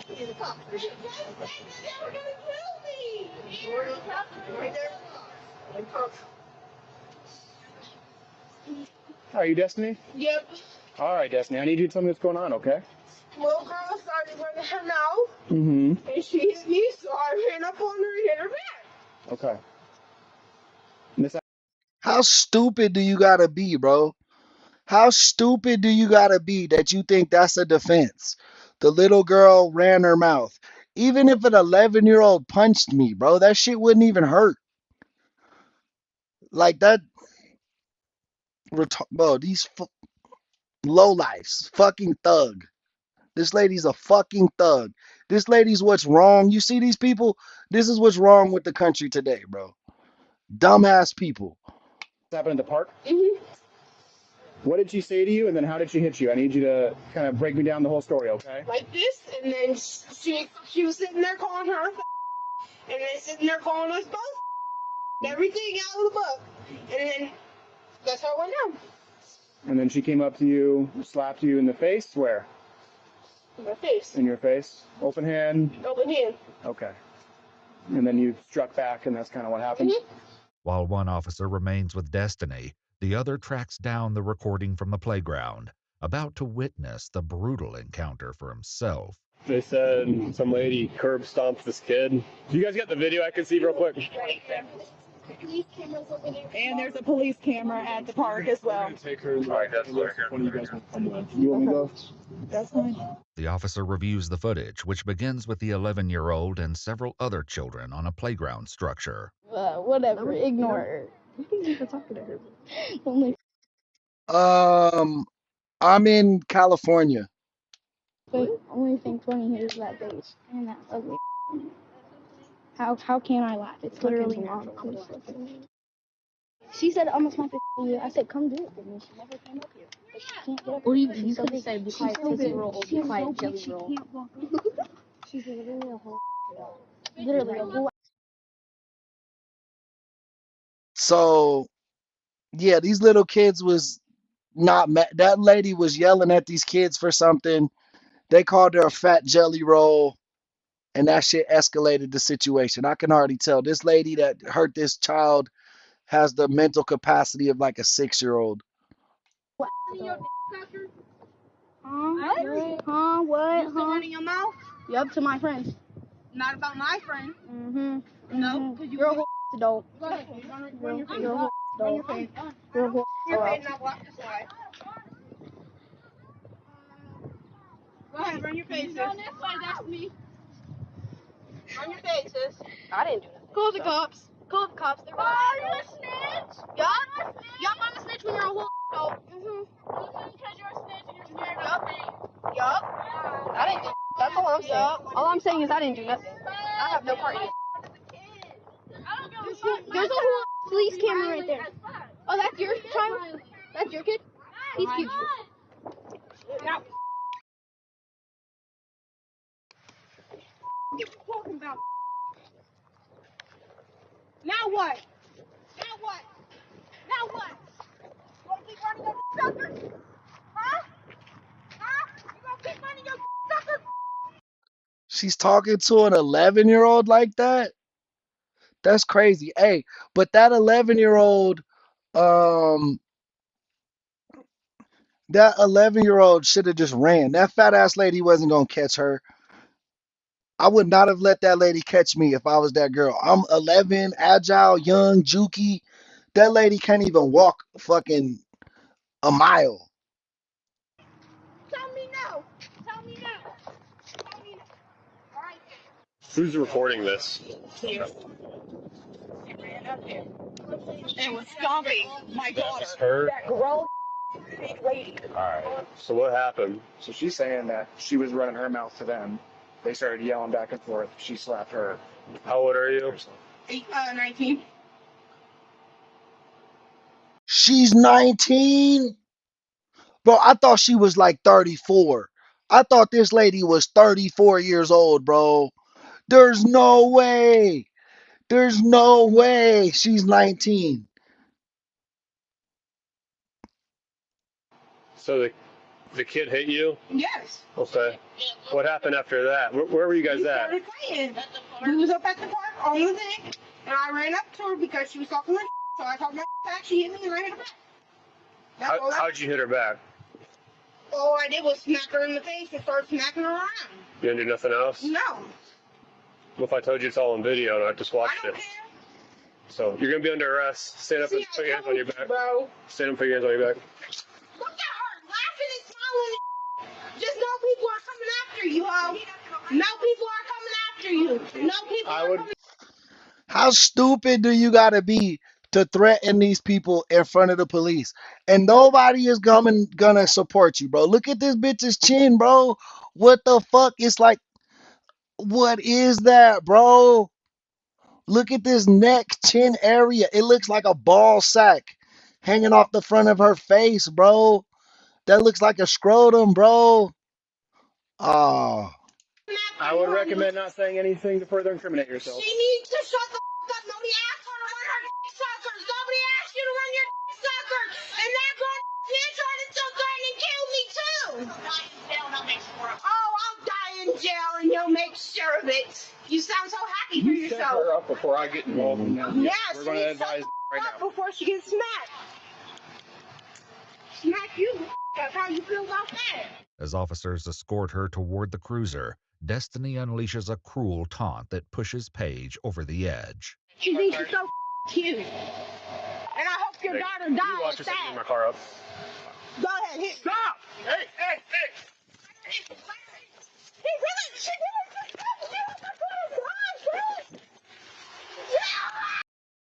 Bro, how stupid is this mom, though?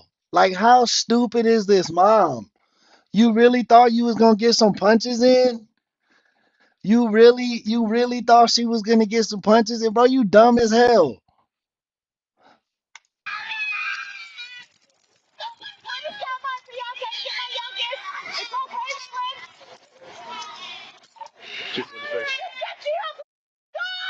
Where are you guys at? Take home, please, and call my grandpa.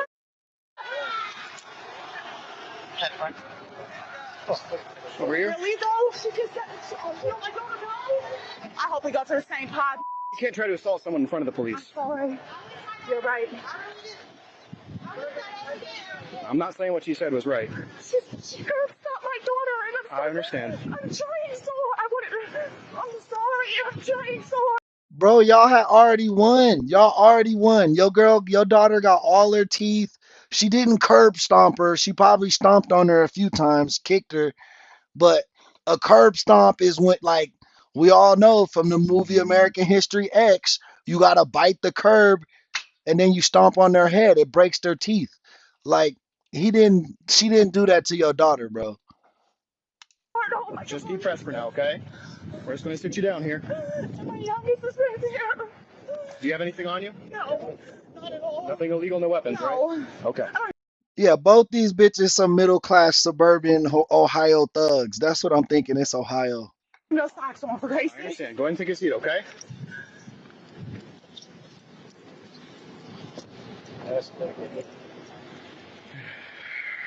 With Paige now in custody, officers moved to place Destiny in a separate cruiser. Got anything else on you in there? Nope.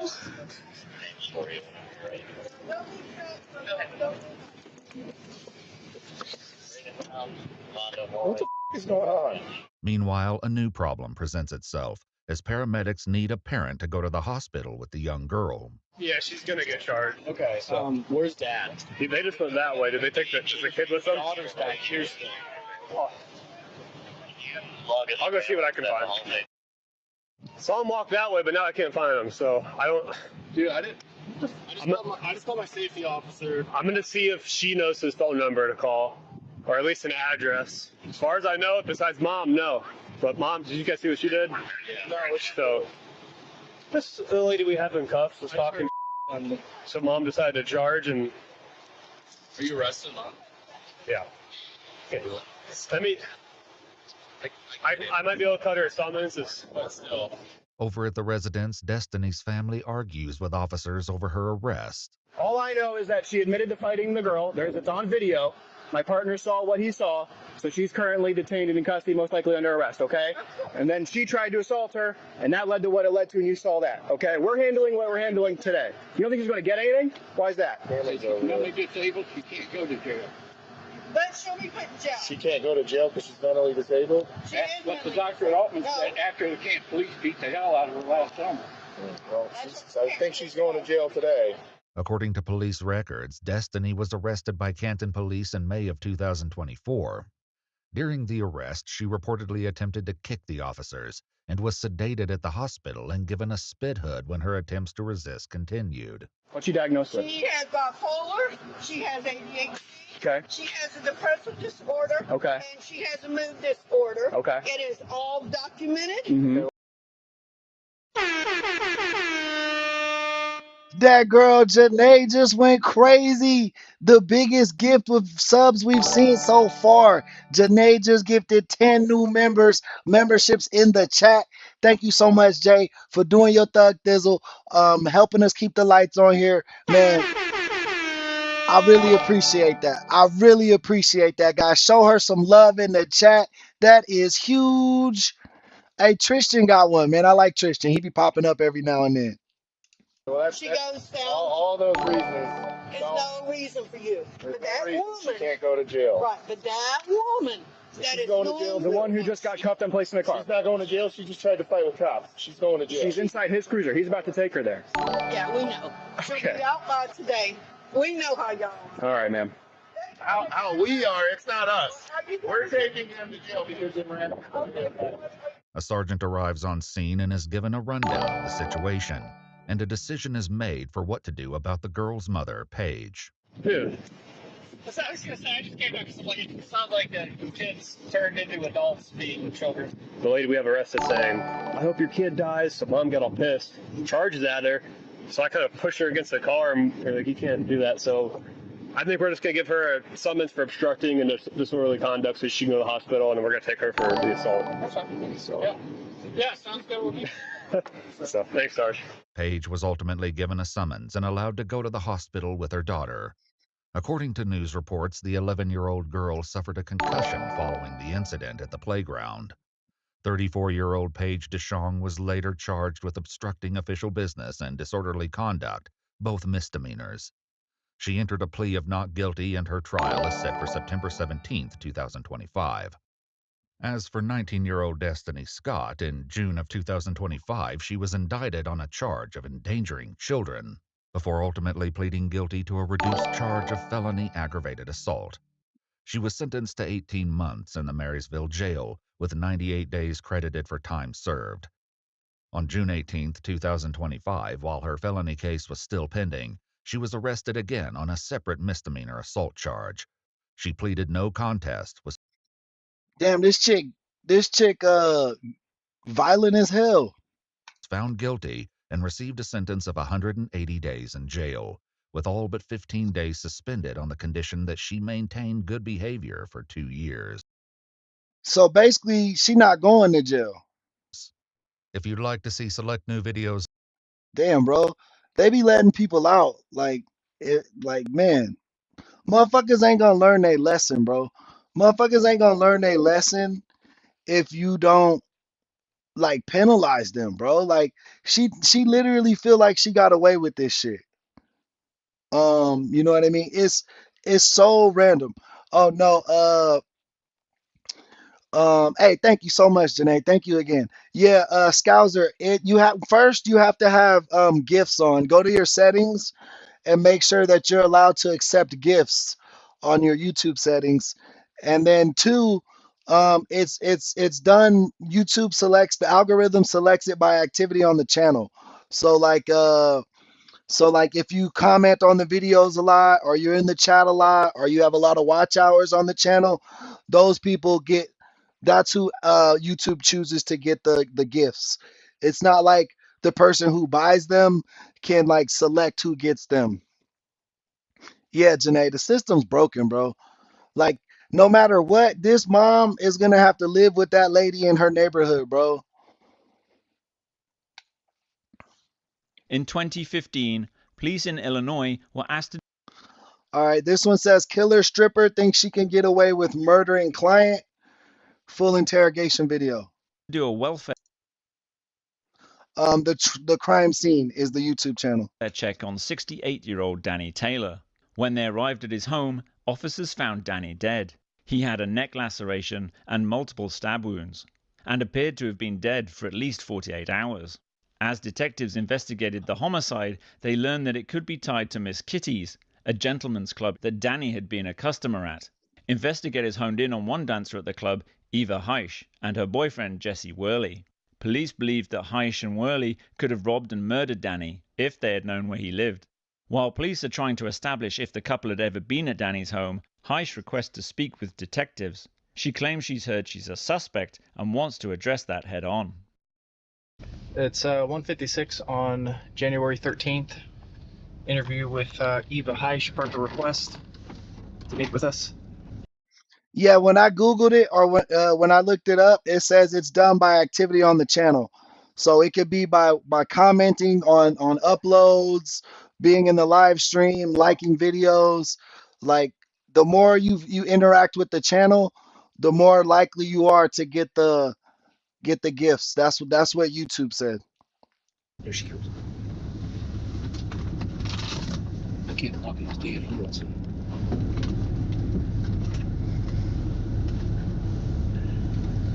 You going chop up front? I wonder why you're walking so slow. I know. The rocks are not easy. I almost fell once. Those are some pretty high heels. Yeah. How are you doing? I wasn't allowed to change or anything, so. Oh, all right. We're like we said before. Anytime we meet somebody, especially in the parking lot of a show club, we got to report it. Yeah. No, I told him go ahead and. Yeah, and I know that, but it's. She's a stripper. She's a stripper. Bro, who is paying this lady to dance? Who is paying this lady to dance? Recording right now. I like telling people when that's going on. Oh, it's okay. But you wanted to meet with us to tell us something? Yeah. Well, I wanted to straighten out some things with you, because I think that you guys are hearing a lot of drama and gossip and BS, and I'm concerned about it. Okay. When you guys came in, I can't remember the day. It was Wednesday, last Wednesday? It could have been. I don't remember what day it was. Okay. Off my head right now. The first time you guys came in, which was, I believe it was last Wednesday, we had an incident in there when we were talking about the one girl that was working. Okay. Now, come to find out later, I got the real story. You guys said that you guys hadn't talked to her at all. Bro, she don't got no teeth. Maybe she's like a worker in the gentleman's club, but not a dancer. You know, maybe she like the cook or something. Mm-hmm. Okay. No. I talked to her at the bar. Right. Rachel.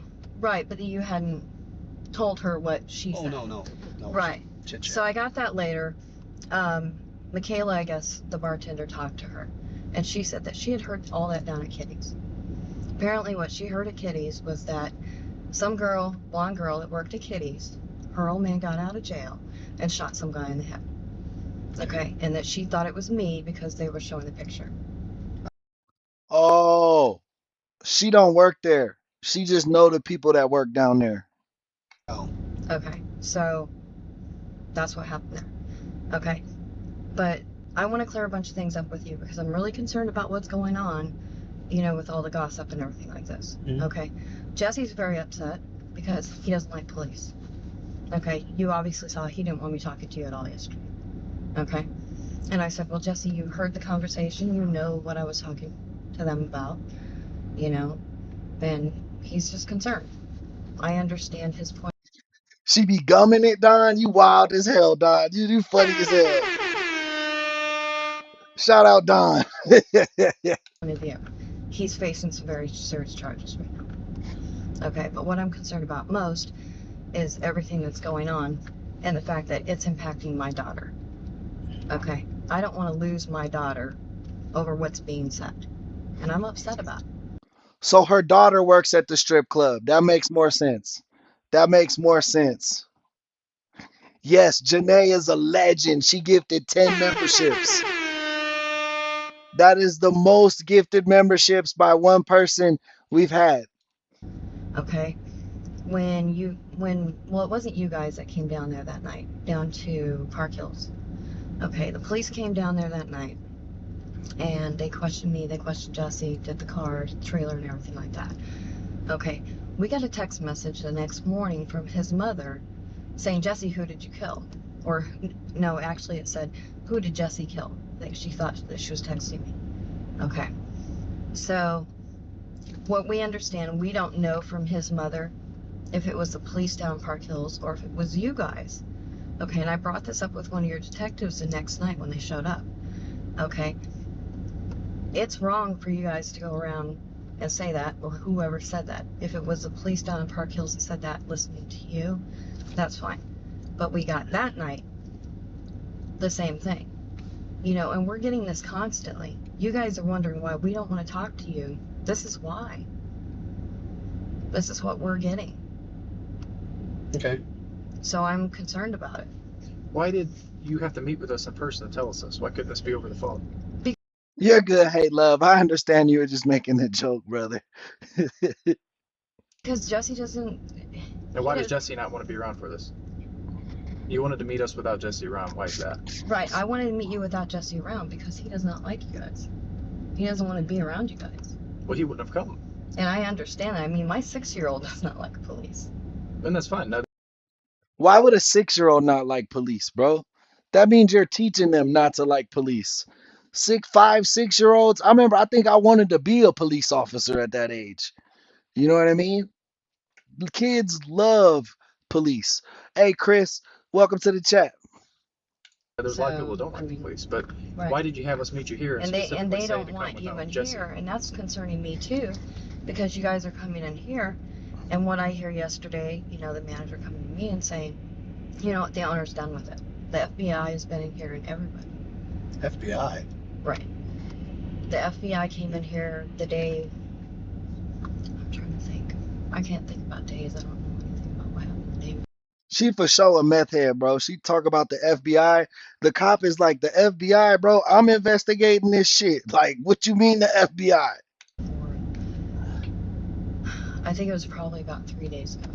What did the FBI want? They came in here. It was the day after you came in here and talked to me and Ginger.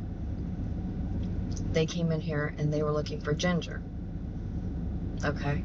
So, and I don't know what exactly that's about. I know that they showed up at Ginger's house too. So that's what I was talking to you guys about, and I was confused because I thought it was you guys that showed up at Ginger's house when I came into the office and I was talking to you. So it's just a whole bunch of crap going around and around. But what's happening is it's coming back on people like us. You know, Ginger and I being threatened to be fired because of all this. Yeah, I have no idea what Ginger's doing or what she's up to. Right.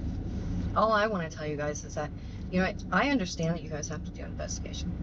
I perfectly understand that. And if you have to ask me questions that don't involve Jesse just because of his charges, then that's fine. I don't have a problem. Hey, chat, if any of you guys have sent in Venmos or Cash Apps, let me know in the chat so I can shout it out. It doesn't give you the same animation as like a super chat or the or like a sub or like when you gift subs, like it's not going to do that. So let me know so I can manually shout you guys out and thank you for your donations. But, you know, at this point in time, his attorney told me, don't talk to you guys about anything. I don't think that's right because you guys have to solve the murder. I understand that. I'm okay with talking to you guys, and I think you guys have realized that. I'm okay. Oh, it was my understanding, I guess the first night you didn't want to talk about Jesse, you didn't want to talk about, there's a bunch of stipulations you had. Right. I said if it involves Jesse, which, you know, if it's me directly involved as well, it involves Jesse if we're together. Okay. But, you know, there's just a whole bunch of crap. Hey, Chad, shout out the UK, man. Shout out England. Love my brothers from across the sea. Another thing that I want to talk to you about is you guys pulled Mimi into the office. Okay? Mimi made a big deal. Triple Z. Welcome to the chat, my friend. About it. She said, well, I didn't tell him that, you know, Jesse lived here and this and that. You know what? I don't want you guys going on lies and stuff. Okay? Jesse lives at Mimi. Is it me or is this bitch going on a tangent? I don't even know what she's talking about no more. Mimi's house. Okay, and I don't know why she told you that. You told us that already. We already knew that she did. Right. Yeah, I already knew. Right, but this is the crap that you Right, Wordsmith? I'm on the same thing, bro. I'm on as soon as you, like we said that at the same time. guys are getting. And you know what? I understand, and I went over it with you guys before too. I'm the one that doesn't use drugs and alcohol. I don't have anything to worry about. I don't have any. Look at her teeth. You telling me you don't use drugs and alcohol? So what the fuck? Is you chewing on jawbreakers? Like what the fuck's going on? Warrants. I'm not wanted for anything. I don't care. But most people in there, they do have warrants. They do use drugs. They do have things in their house. Okay? If Mimi's telling you that, you know, you guys need to come to me and ask me the truth. Yeah, James, she just messing around. She messing around. I believe you're right. You know, if you guys want to know where Jesse's at, his bail bondsman knows where he's at. So I hope so. yeah, but that's my whole thing is, you know, and I wanted to talk to you guys yesterday, and you know, I want to get Hey, great minds think alike, Wordsmith. That's why great minds think alike. this whole thing straightened out. I want to get it done with. No, we do too. This thing is going to get straightened out in a matter of time. I mean, forensically, we've got everything we need now. So it's going to be a matter of time before this thing is done. I mean, we're about 90% done with everything we need to do. Now we're just checking off boxes. Right. And now we sit and wait. And I have no doubt that after a while... It's hard seeing you from close. I know, it's too bright. I'm looking straight ahead. But I have no doubt that all the stuff's going to return and this is going to be just fine. Right. Now we're hoping somebody gets the hint and gets out in front of this thing and decides they're going to cooperate with us before this thing gets out of hand, and we have no choice but to go the route we have to go. I mean, the longer we wait, the longer... Well, I know you guys are dealing with a lot of people because, you know, one thing that happened in here is a bunch of people said automatically, I know him. You know, stories started coming back. You know, I never knew that he took girls to a motel, but apparently Mimi's been to a motel with him, and a couple other girls have been to a motel with him. You know, my understanding is that the guy doesn't have money. Well, according to Mimi, apparently he used to have money. A couple of years ago, she said. She was dancing in another club. It was either Blondie's or Dolly's down the street. She said down the street. So my understanding is that some girl scammed him, and then he was left with what he had every month. So he stopped coming in as much as he used to. But apparently he used to go to motels with girls. So all I know is I don't have a romantic relationship with him. You know, I'm not interested in that. You guys asked me about money in here. You know what? A lot of these girls do have regular customers. They do go out with them. They do all this with them. You know, I don't. I've had a couple of customers that try to help me and Jesse out along the way. She is stripping, bro. What the fuck kind of town is this? What the fuck kind of town are we in, bro? Where is this at? Remind me never to go there. Oh, this is in Illinois. I'm not sure what city. Stuff like that. You know, one just came in here yesterday. He comes in, he asked me how Jesse and I are doing. In fact, he called the other day. and he hands me money and he goes. But I don't rely on that. I didn't talk to you the very first time whenever you talked to everybody else at park. What stripper doesn't rely on tips, bro? What stripper doesn't rely on tips, bro? I'm up here stripping every day and I need these tips.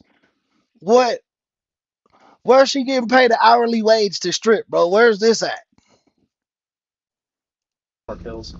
When's the last time that you went to Danny's place? Because you said you were there, you showered stuff. When was that you went there? Well, at the time, I'm not good on dates or anything like that. I've had a really bad car accident when I was pregnant with Sophie. I was 5 months pregnant. Yeah. I had a really bad accident, and I don't remember things the way I used to. You know, short-term memory, it's, you know, non-existent pretty much most of the time. But I can remember. I mean, I can tell you my phone number from, you know, back when I was a kid. I still remember my number.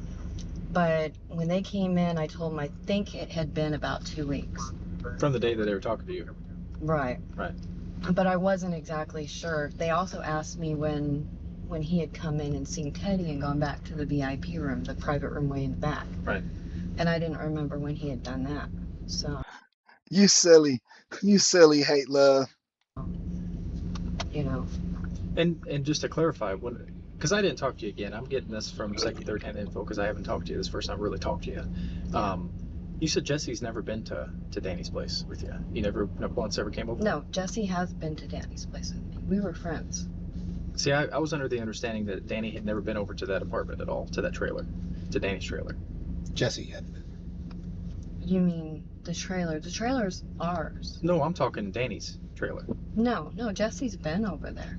Jesse's been to Danny's place. Right, we've been over there. See, when you talked to them the first time, you told them it was only you, that Danny's never been over to that trailer. No. So Danny has been to the trailer. Yeah, no, I never told him. In fact, Cherry and I were sitting there talking about it that night. We were talking about a lot of things because she was talking about her husband and stuff like this. So when was it that you and Danny and Jesse had been over to Danny's place? I don't know. How long I has it don't been? know when the last time Jesse was over there. The last time that I was over there, I took a shower to come to work. We were having issues over at Jesse's cousin's house. Yeah. And I don't know if you've, talked to any of Jesse's family to know what was going on. Well, you talked to Michael, and I don't know if he told you exactly what was going on, but we had an incident. I'm going to say it was like the beginning of November, and I got into an argument with a girl that was staying over at Michael's house. And do you think these cops are like, what the fuck is this lady talking about, bro? We're literally here to talk about a dead guy, a 68-year-old man who was found in his apartment on a wellness check, or his home. What is this lady talking about? Michael said that I couldn't stay there, but Jesse could. So I was coming to work, and then I was coming back getting Jesse, and we were sleeping in the car for a while because he didn't want to stay there without me. Hey, Rhonda, welcome back. So then we had the issue of the shower and everything like that. Well, this happened a few times over at Michael's. He would always stand up for Jesse, and I would be the one out. So we went through this, I'm going to say, all the way up until, I'm trying to think of what day that was. Well, if you guys have the paperwork, you know when Jesse got arrested on disorderly conduct. It was that night that we started staying in St. Louis. Okay, I do have that. That was, I guess, one of the officers came by and was checking on Jesse for walking around the outside of a trailer or something like that. Right. What happened was the trailer that I took you guys over to search. Yeah. We went over there and we were putting a couple things in there. And then the Deloge police. Oh, yeah, it was her. Okay, so Jesse's her boyfriend. I just read the case details a little bit. They had some info. All right, so she's just bullshitting right now. She's trying to throw the cops off their trail. I think that's why she's just jibber jabbering. But the real life thriller began in 2015 when police in Illinois were asked to do a welfare check on 68-year-old Danny Taylor. When they arrived at his home, officers found Danny dead with a neck laceration and multiple stab wounds. It appeared he had been dead for at least 48 hours. As detective investigated the real life murder mystery, they learned that it could be tied to Miss Kitty's Gentleman Club that Danny had been a customer at. The investigators honed in on dancer at the club, Eva, that's this lady, and her boyfriend Jesse. Could the killer couple have murdered Danny? Was it the case of fatal attraction? Blah blah blah blah. So yeah, she's trying to cover up for her dude or get herself out of the situation, like act like she didn't have nothing to do with it. Apartment was the Park Hills. Deloge showed up. I thought it was Park Hills that we were in, but Deloge showed up and they said that they had gotten a call and that they thought that we were breaking it. Yeah. And I told them, I said, no, you know, we own this trailer. This is ours. I rent the space. So they got into it. My husband and the officer got into it. I can't remember his name. They went back and forth. And it was mostly the officer. The officer kept saying, you know, well, I arrested you for having syringes before. And Jesse said, no, you didn't. I've never been arrested for having syringes. I read the report. I can get the gist of how that all went down by reading it myself. I get that completely. I don't doubt any of that stuff. That's fine. I know exactly what you're talking about. Okay, but that went back and forth. He went to jail that night. I came down here. I brought some stuff over to Mimi's house, and that was the first time that we'd been over there. But, you know, I'd rather you guys get the truth instead of getting all this hearsay and bull crap. And, you know, if she's got something over at her house that she wants to hide, that she doesn't want you guys searching over there, you know, come to me and talk to me. And well, for her to say something like that, is that just because she's got dope or something? I don't care about that. I don't care if people have drugs. Is that what she's talking about? Well, I mean, obviously, I'm not gonna because go search. It's in Missouri. I don't care smelled about like drugs. pot, you know, so you guys didn't care about but that. Is that what she's talking about? Just thinking she might have a little dope over there, and that's what she wants somebody to get there to hide? I think so. Yeah, I wouldn't care about that. I think that more than anything, because I was talking to somebody else and they said, well, you know, that's most likely the reason. Yeah. But, you know, anything that anybody tells you, you know, if you have a question about it, come and talk to me. Well, that's what we're talking about. I want to back up a little bit because you mentioned that Jesse had been with you to Danny's place. Mm-hmm. And when we were, because I was reviewing the interviews before, and I don't recall that ever being said, so that's new to me. No worries, Rhonda. You could do it by two ways. You could send it through Cash App or Venmo, or you can use a super chat right on the channel. The super chat is that little $sign next to your thing. It'll allow you to. But if it's easier for you to use Venmo or or Cash App, those are the domains. If you look at the poll, it'll have our Cash App and our Venmo. The first one is the Cash App. The second one is the Venmo. Or you could just use the super chat button that's right next to the chat. That Jesse had been there before at all. No, and thank you for considering a donation, Rhonda. I really appreciate that because of people like you. That's the reason why we're able to do this every day. And, you know what I mean? Kind of keep the lights on here. So thank you so much in advance, Rhonda. Let me know if you send it on Cash App or Venmo so I can shout out the donation. If you send it on Super Chat, I'll definitely see it. When I did the interview, I didn't talk to you guys anymore about that issue because of what Kathleen Abishon said. That's it. Yo, shout out that guy Cheza D with a $5 super chat. He's definitely helping sponsor in today's episode. Let's talk about today's sponsors. We had Janae who gifted 10 memberships to the family. We had Saltwater who dropped 2 super chats. Lisa Cook who dropped a super chat, and most recently Ches. So thank all our sponsors today, guys, in the chat. And let's get back to the show. Right. Okay. So I didn't talk to you guys about anything. Yeah. Okay. But at this point in time, I'm so upset about everything. I just want it done and over with. Oh, it's about to be. Okay. Yeah, it's about to be. We're closing in. We know exactly where this is going. Okay. But so just so that we're clear, then Jesse had been there before. Yeah. Okay. And he's been there before. Walk me through how many times that you guys have been there together, because this is new to me.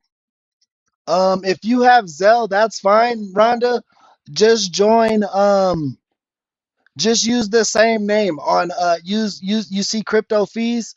My Venmo is the same as my Zelle. So you can send it on Zelle to cryptofees@gmail.com if you want to use Zelle, if that's simplest for you. And you said you want to get the truth out there. This is the chance for you to get the truth out there. I don't know exactly, 2 or 3 times. 2 or 3 times? When would you think was the last time that he was there with you? Like I said, I don't know. I don't know if it was before the last time that I went over or not. I'm not sure. I'm not sure exactly when. So the 2 weeks roughly before we talked to you in Park Hills, that's when you said you were there last, about 2 weeks right, ago? I think it was about 2 weeks before. And that would have been about the time he was there with you last? Every time you went to Danny Smith's was What Jesse I'm with saying you? is, and then Bro, I don't know what she's talking about. If we didn't have like, shout out the crime scene, bro. That's the channel. That's the YouTube channel. Cause without their description, I wouldn't know what the hell was going on. 2 weeks later, he came back, and then they told me that I couldn't work Sunday and Monday night, that I couldn't work Wednesday and Thursday during the day because Roger was there. So that increased the tension and everything between Roger and I. But Jesse stayed out of it the entire time. He didn't get involved in it. After that night, he was upset. We were, getting into it in the car out in the parking lot. But when he came in there, he behaved. He didn't say anything. And that's usually Jesse. Jesse comes off really rough. Sorry. He comes off really rough. But when it comes to getting in confrontation with people, he doesn't. Yeah. He's been really good inside here. Yeah. He doesn't say anything to anybody when he comes in here. It's been lately that the manager and his girlfriend, the two that got out of the car over there, that you guys were asking if that was Ginger getting out. I don't recall last time it was Ginger. I was asking who the hell she was in the first place. I didn't think that it wasn't Ginger. I could tell looking at her that wasn't Ginger. Yeah. Okay. Well, Mimi said that you asked if it was Ginger. No, I was asking who she was. I didn't know she was. I and was Ginger. And I still don't understand why they jumped out of the car and started freaking out and leaving.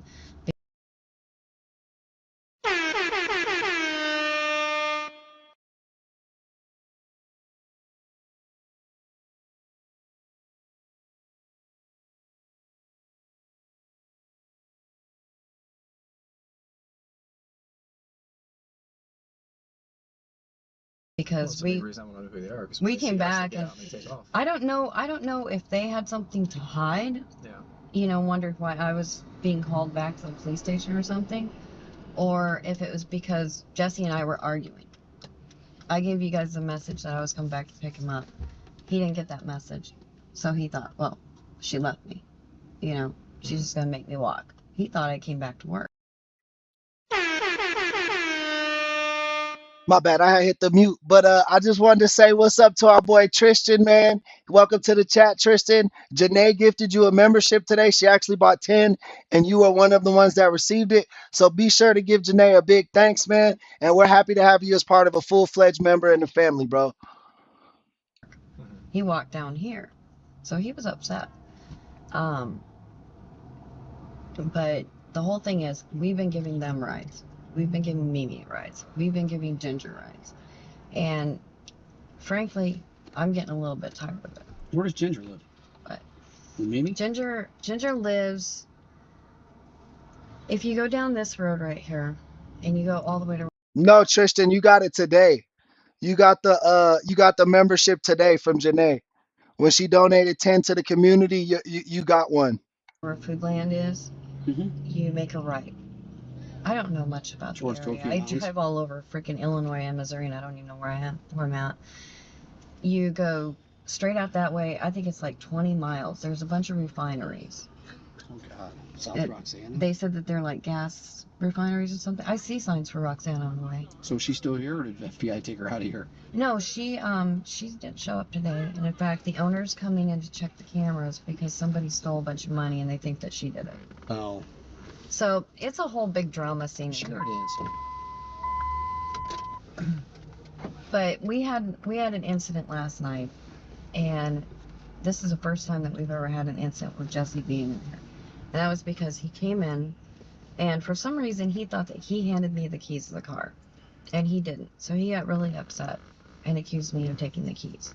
He came in, he handed me a pack of cigarettes. Mimi called him in, and I don't know why Mimi called him in, but she called him in.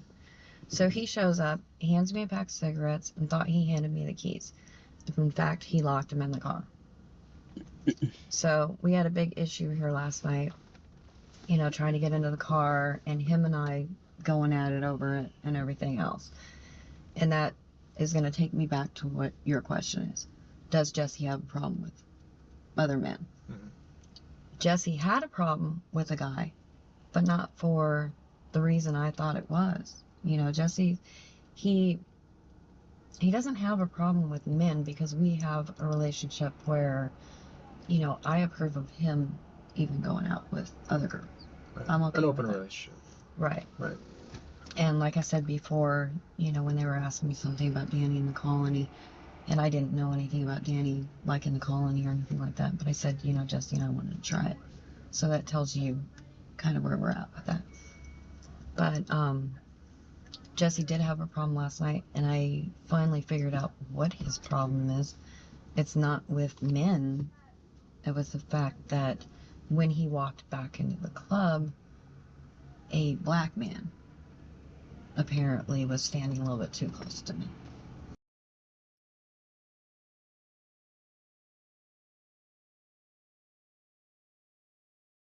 Stupid. I don't think the old 68-year-old man was a black dude. She's just talking about nothing right now. First of all, you a toothless stripper. Why is your dude in there trying to guard you, be your bodyguard? I never understood that. Bros, if you date a stripper, just let her go to work. Why would you watch her go to work? That would like hurt my heart. Like, like that's almost like some cuck shit. You know what I mean? Like you just watching people like degrade degrade your chick, like throwing money at her while she dances out of rhythm to this music. Cause you know this lady don't got no rhythm, bro. Just look at her, bro. I wonder what type of music they play in this strip club. Like, like what y'all think she be dancing to? Y'all think she be stripping to like what's that song? What's that song that they be singing? What's that song? Midnight train going anywhere. That song. That song. That's the song she be stripping to, bro. I'm telling you. I'm telling you.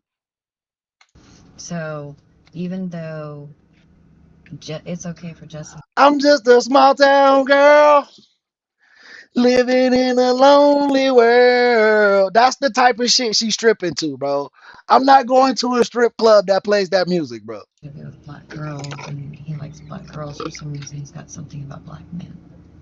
So that's been his only issue. No, I don't care about that at all. But and we finally discussed it last night. So yeah, no, I'm just the reason I bring that up is that's come up time and time again when we talk to people is that there's always something to do with Jesse making a threat towards a guy. And Don't stop believing. She be doing her bad dances, bro. I bet you that shit is hilarious. it has to do with you involved with that too, you know. And what they're getting at is, I guess, that if there's anywhere you're ever at where there's another man, and either you are there to dance for him or to do anything for the other guy, that Jesse gets very upset about that, and will then usually threaten them and say something to the effect that he's going to hurt them and do something like that, or that he's going to cut them, or there's a lot of threats involving knives whenever these people are telling us these stories. And it's always continuous stories. All of them are very similar. That's what is obviously alarming to us in light of everything else that we're working on here with his previous case.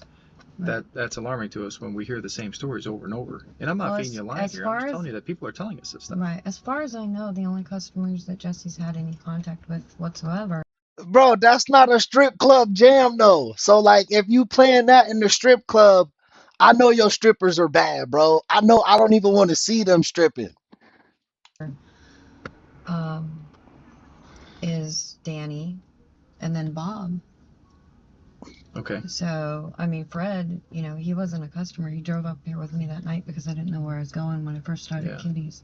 So he wasn't a customer here. He was somebody that we already did. Did you and Fred ever have a sexual relationship? Mm-mm. Never? No. We never did anything together. Nothing? Never just messed around or nothing? No. No, she got that zombie face, bro. This lady probably like 50, 60, so to still be in the strip club, that's crazy. No, he always sent me these weird, you know, text messages and stuff like that. All the it was like a running joke with all the girls over at the shelter. You know, Fred's horny hickey. You know, it was always. Hey Rhonda, are you still in the chat? If so, I'm putting in the Zelle email that you need to use for a Zelle donation. about Fred. You know, everybody making comments about him. And then, How long were you at the shelter? I was there for, I think about 5-6 weeks. Has anybody ever paid you for sex? And you're not in trouble for saying yes or no to this, but because there's been, like, again, other people are telling us stuff Yeah, I promise you she sold the puss before, bro. I promise you, stripping is a gateway drug to hooking every time. about this. So has that ever happened? Well, I mean, I'm not going to answer that question the way that you want me to, because technically speaking, they pay me for sex every day. And I'm not Do you talking understand? about I'm not talking about stripping and dancing. I'm talking about an actual sexual relationship.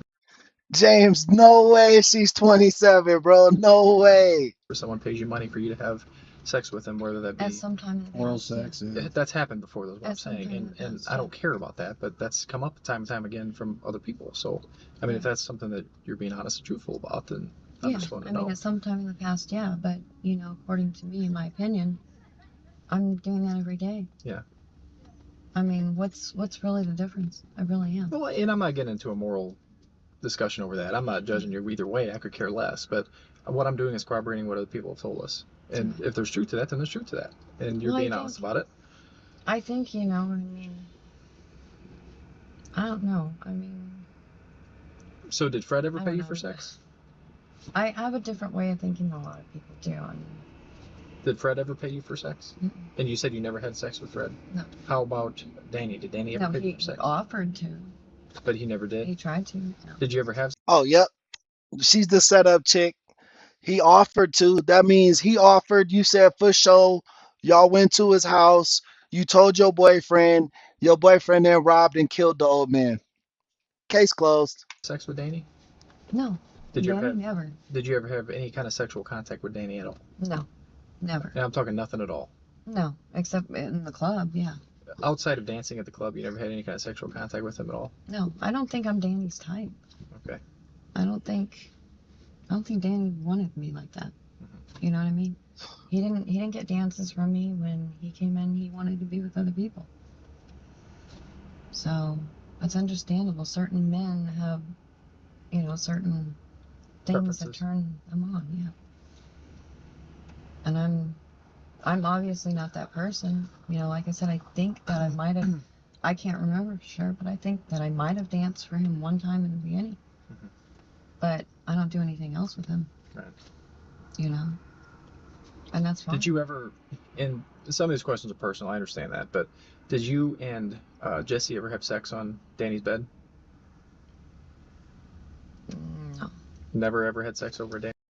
Damn. You know why he's asking that, right? Because they probably found her and her boyfriend's DNA on Danny's bed. So they had sex after they killed dude, bro. They probably had sex after they killed dude on his bed, like on some demonic shit, some creepy shit, you know? His house at all? No, I Yo, that girl who that just showed up in the chat. So give who that some love, man. You know we like when the members show up. don't think that we did anything when we were together that night. Okay. So there's no reason at all why, if the forensic labs comes up with any kind of fluids from either you or Jesse, why any of that would ever be in Danny's house? I don't think so. Okay. Okay. And on Danny himself too. If there's anything tested on Danny, is there any reason why anything from you would ever be on that? No. Okay. You're talking about his private areas. We test that for the body head to toe. I mean, is there any reason why anything from you would be on him whatsoever at all? No. And I understand that you've danced for him before, but you're not dancing in the same manner to leave fluids on a body. No. Yeah, that's what I'm saying. Right. So no reason at all why that would Not be at there. all. Okay. Right. And same with Jesse. There's no reason any. Oh, Jesse does not do anything with men. Well, No. and I'm just asking. I mean, I'm sometimes guys do. I don't care, but that's what I'm Yeah. asking. No. No reason why Jesse would have either, right? No. Okay. No, there's no reason why any of our fluids should be on Anything at Danny's house. anything that he has. And now that I know that I Jesse's mean, there, if I did actually dance for him, like I think I did way back in the very beginning that one time or something, you know, I don't even see anything get. Hey, chat, post where you guys are tuning in from. Let me know your city and state so I can shout you guys out. This is a long-ass interrogation, so we're going to be here for a minute, y'all. On him. I mean, I have a T-bar on. So, there should be no reason why there's any kind of fluid on anything that he even takes home with him from the bar. Well, that's why I'm asking, yeah. Yeah. I mean, Kitty's is different than over here. And I don't know if you guys know that. Kitty's is, if something more is going to happen, you take it back in that very back room. You know, Danny's never been back there that I know of with any. Oh, we got Wordsmith out the DMV. Who that up in Idaho? Grand Junction, Colorado. I drove through there one time, man. For real, for real. Colleen, welcome to the chat. Anybody except for Taddy. Crossville, Tennessee, Oklahoma City. Welcome in, James and Denola. But over in the other room, you know, things don't happen. They watch you. You know, it's different. You know, they want you to go back there and they want you to do the bare minimum that you would ever do in a dance or something. In West Philadelphia, born and raised. Shout out Don and shout out the Fresh Prince. Because they want it from the other room. They want to make that 125. Uh-oh, Tara just showed up. Y'all show her some love. You know, we like the members. Shout out Loudon, Tennessee. Every time. When we initially put out the press release, whenever we first got activated to work on this stuff, we always offer rewards on this kind of stuff. And they offered just $5,000-$10,000, standard reward you always offer in a case like this. And we had people come out of the woodwork I didn't know calling. you guys actually do that. Yeah, we do that. And we believe it or not, there's a lot of money out there to give to people when they give information. That's why. Yeah. That's why people be snitching, bro, for the rewards, for sure, for sure. Shout out Michigan, man, Big Blue. That's how we solve a lot of cases. I mean, to be perfectly honest with you, is people don't want to leave their name, but they still want to share. But there was a lot of people that called and gave information about this stuff, and I'm not trying to bullshit here, but the same people were coming up with the same names. They kept saying Stacy, which we learned that was a stage name for you, and then they kept saying a guy named Jesse. Stacy and Jesse were the two names kept coming up over and over and over and over and over again. So that's, from our point of view, you can see where if you get a bunch of calls on a hotline, yeah, like that, wouldn't you think that they're coming from people in the same clique? You never know.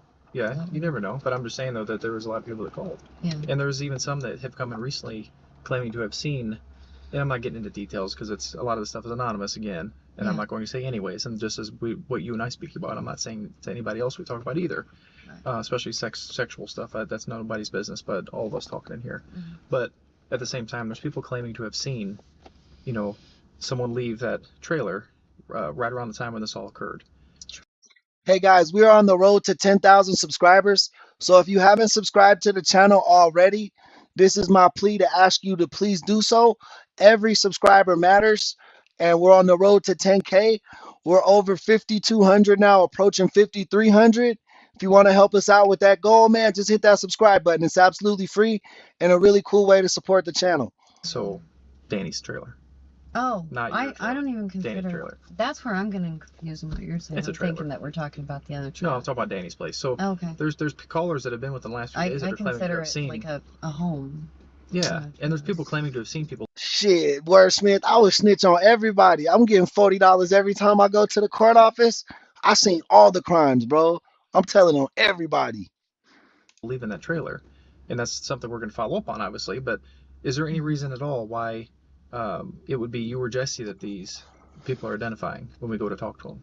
This hasn't been done yet. We haven't talked to them yet, because that, like I said, just came in within the last day or two. I don't know. But was there any reason why it would have been either you or Jesse leaving the trailer? When? It would have been right about the same time we got activated. So it would have been roughly the 8th, 7th, 8th, something like that weekend. You had been there for at least 2 weeks prior to that. Yeah.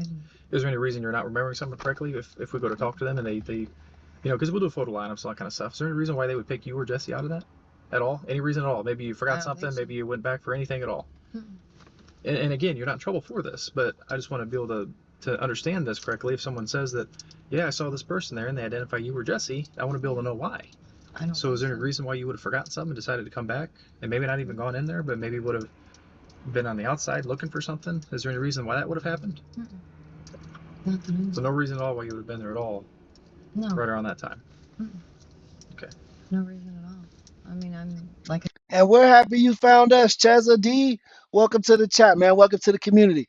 Make sure you guys join our Discord. If you haven't joined Discord already, please do so. A lot of your fellow community members hang out there, and we like to chat and kick it and post pictures and make jokes. It's a pretty cool place to be, especially if we're not live. It's a good way to stay in contact with the community. I said, I think the last time I went over there was the time that I went over there to take a shower. And I don't even know what time I would have been over there because I'm trying to think. Yeah, Ches, we led the show talking about Charlie, but you know what I mean? There's only so much to talk about. Everybody said the same things over and over. You know what I mean? We paid our respects. We don't agree with what happened, even though I don't necessarily align with his political views. I don't align with anyone getting sniped, bro, especially a fellow YouTuber. That shit's scary. Like, we plan on doing meet and greets and public outings, like, as a community. And I just hope nobody wants to snipe me, guys. I remember when I went over that time, I was thinking something about, do I have enough time to get to work? So it was probably like an hour before I had to be on the floor. And Miss Kitty. Usually you have to be on the floor by 7 or 8 o'clock. At night. It would have been, well, no. Back, Morning? No. I'm trying to think.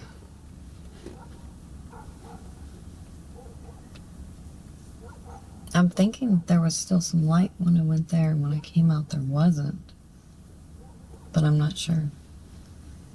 So, but I pulled straight up in his driveway. You know, it was right there in front of his house. So, anybody would have seen it was just me getting out of the car.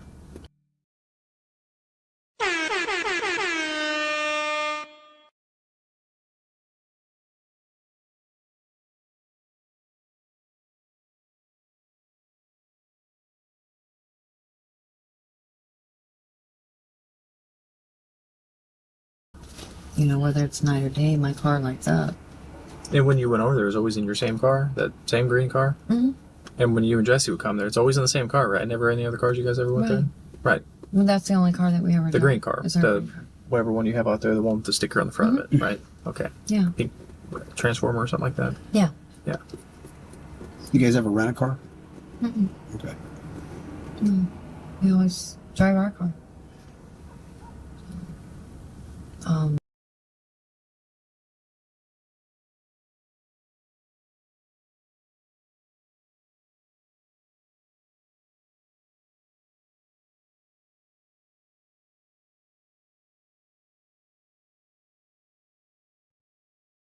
Yo, mic check, mic check. Okay, I'm back.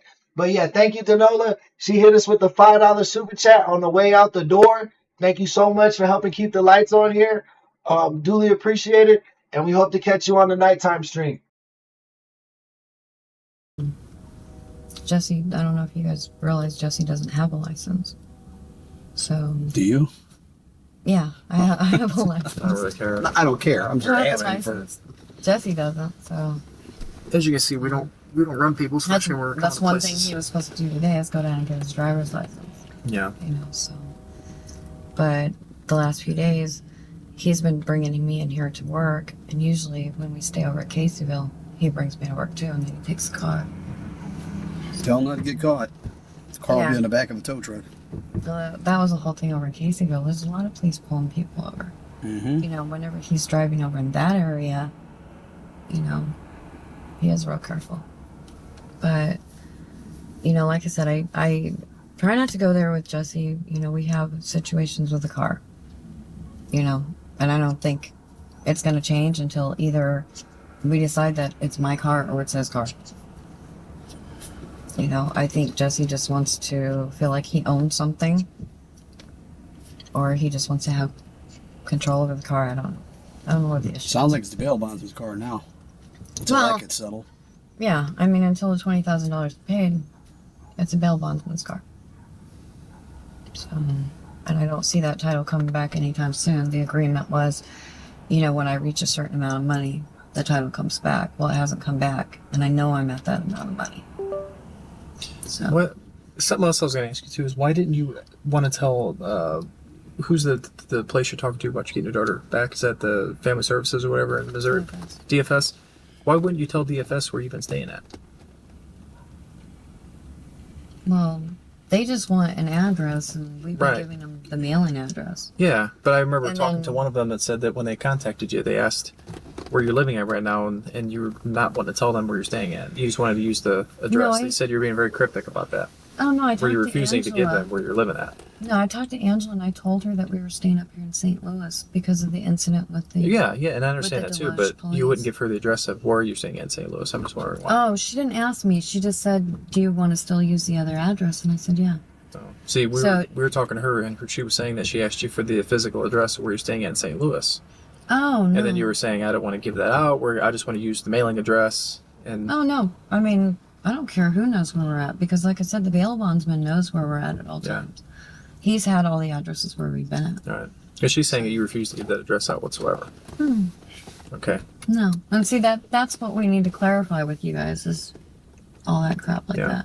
So, So, Angela would know, when I call up, you said Angela you was talking to?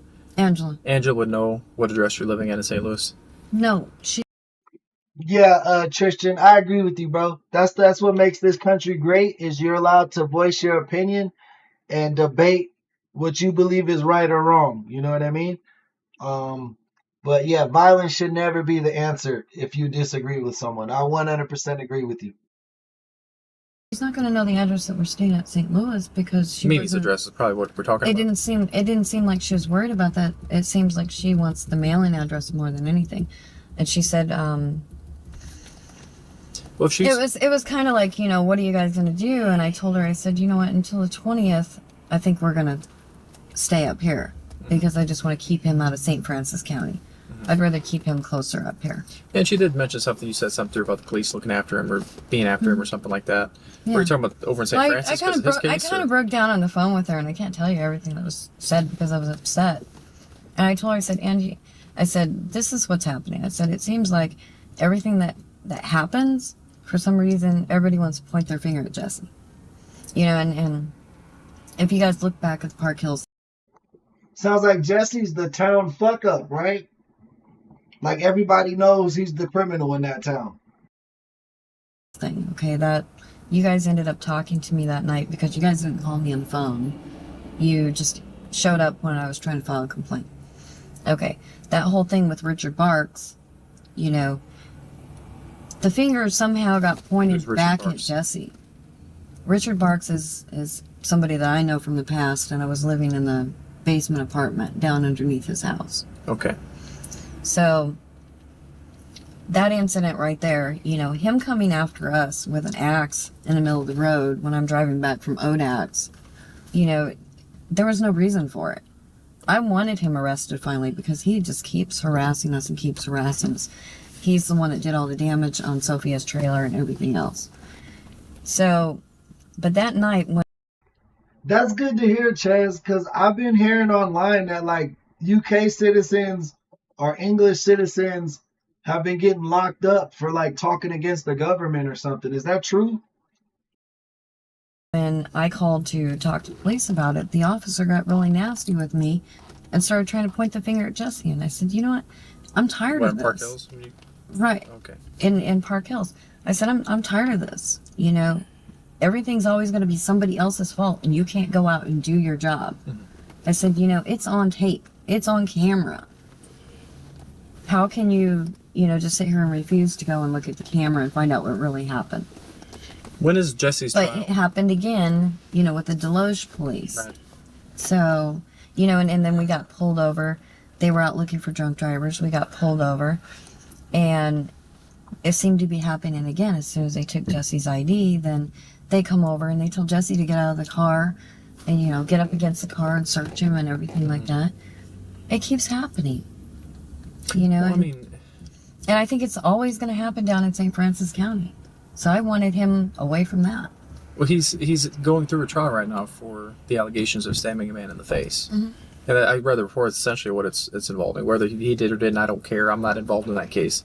Right. But when he's pulled over and someone's checking a history on someone who, on paper, is going to look like they committed a very violent offense, I can't blame them because I would probably do the same thing too if I were on the road stopping cars. But because it's recent, this isn't something that happened 3 or 4 years ago. This is very recent. It's within a year. You know, I can understand it to a certain extent. Yeah. You know, when I first met Jesse, I had my doubts, you know, to a certain extent. But I wanted to give him a chance because there was something in there that told me that he didn't do that. Mm-hmm. There was just something about the way he was saying it that told me that he didn't do that. So when I went through it and everything, I got the police reports from the public defender. I looked at the reports and I saw Matthew Dugal's report, you know, and he was saying basically, you know, in so many words that it was self-defense. So I went further than that. And sure enough, through all this, you know, Jesse has the 3 witnesses that were there besides Matthew Dugal who won't show up because he's being threatened. The other 3 saying that it's self-defense. Right. Well, I can see it from both sides. If you're out there inciting riots and shit and spewing hatred, like hate speech, you know what I mean? Like if you're invoking people to commit violence on other people, that's not freedom of speech, bro. Like I don't agree with that. You know what I mean? But I do believe everything has a like, I don't know. I can't even say that because then where can it start to, like, when does the line stop? You know what I mean? I mean, obviously, if you're up there saying a whole bunch of shit, like there's going to be consequences. You know what I mean? Whether your platform gets defunded or like somebody like investigates into your life. You know what I mean? It's just like, I don't know. I kind of just always live by the motto: if you live in a glass house, don't throw rocks. You know what I'm saying? But that whole thing is very slippery back and forth. Because I see reasons why you wouldn't want to give someone a platform. You know what I mean? There's definitely people you don't want to give a platform. You know what I mean? But at the same time, how do you protect everyone's freedom of speech? How can I sit here and say, you know, Jesse did that when everybody's saying he didn't? Yeah, when is this trial coming up? It was on the 20th, but something happened. They pulled a sidebar, and they said something about they were having problems with the witnesses. Well, the only witness that they would have an issue with on the prosecution, I believe their only witness is Chalie. So I don't know what their issue is with him. You know, So is this they reset it, or what I hope when he shows up to trial that he, you know, goes to jail for what he's done. Because he took a gun after Jennifer, he took a gun after Matthew. No, what I'm saying is this, you said this is looking like it might get thrown out. Jesse's case with the stabbing issue. I don't know. That's what's coming from Kathleen Abishon. All right, so dude's already on trial for stabbing someone, bro. Jesse definitely fits the MO for slicing an old man's throat if he already stabbed another guy in the community in the face. That's what I'm getting, right? Y'all picking that up too? That's your defense attorney, right? That's what I'm getting from her. Okay. Is that she's thinking that it's going to be dismissed. I don't know. Okay. I mean, I can't, you know, without technically asking her, but, you know, when I spoke with somebody else on the phone, I spoke with somebody and I said, you know what, Kathleen's giving him a 50-50 chance. Why is that?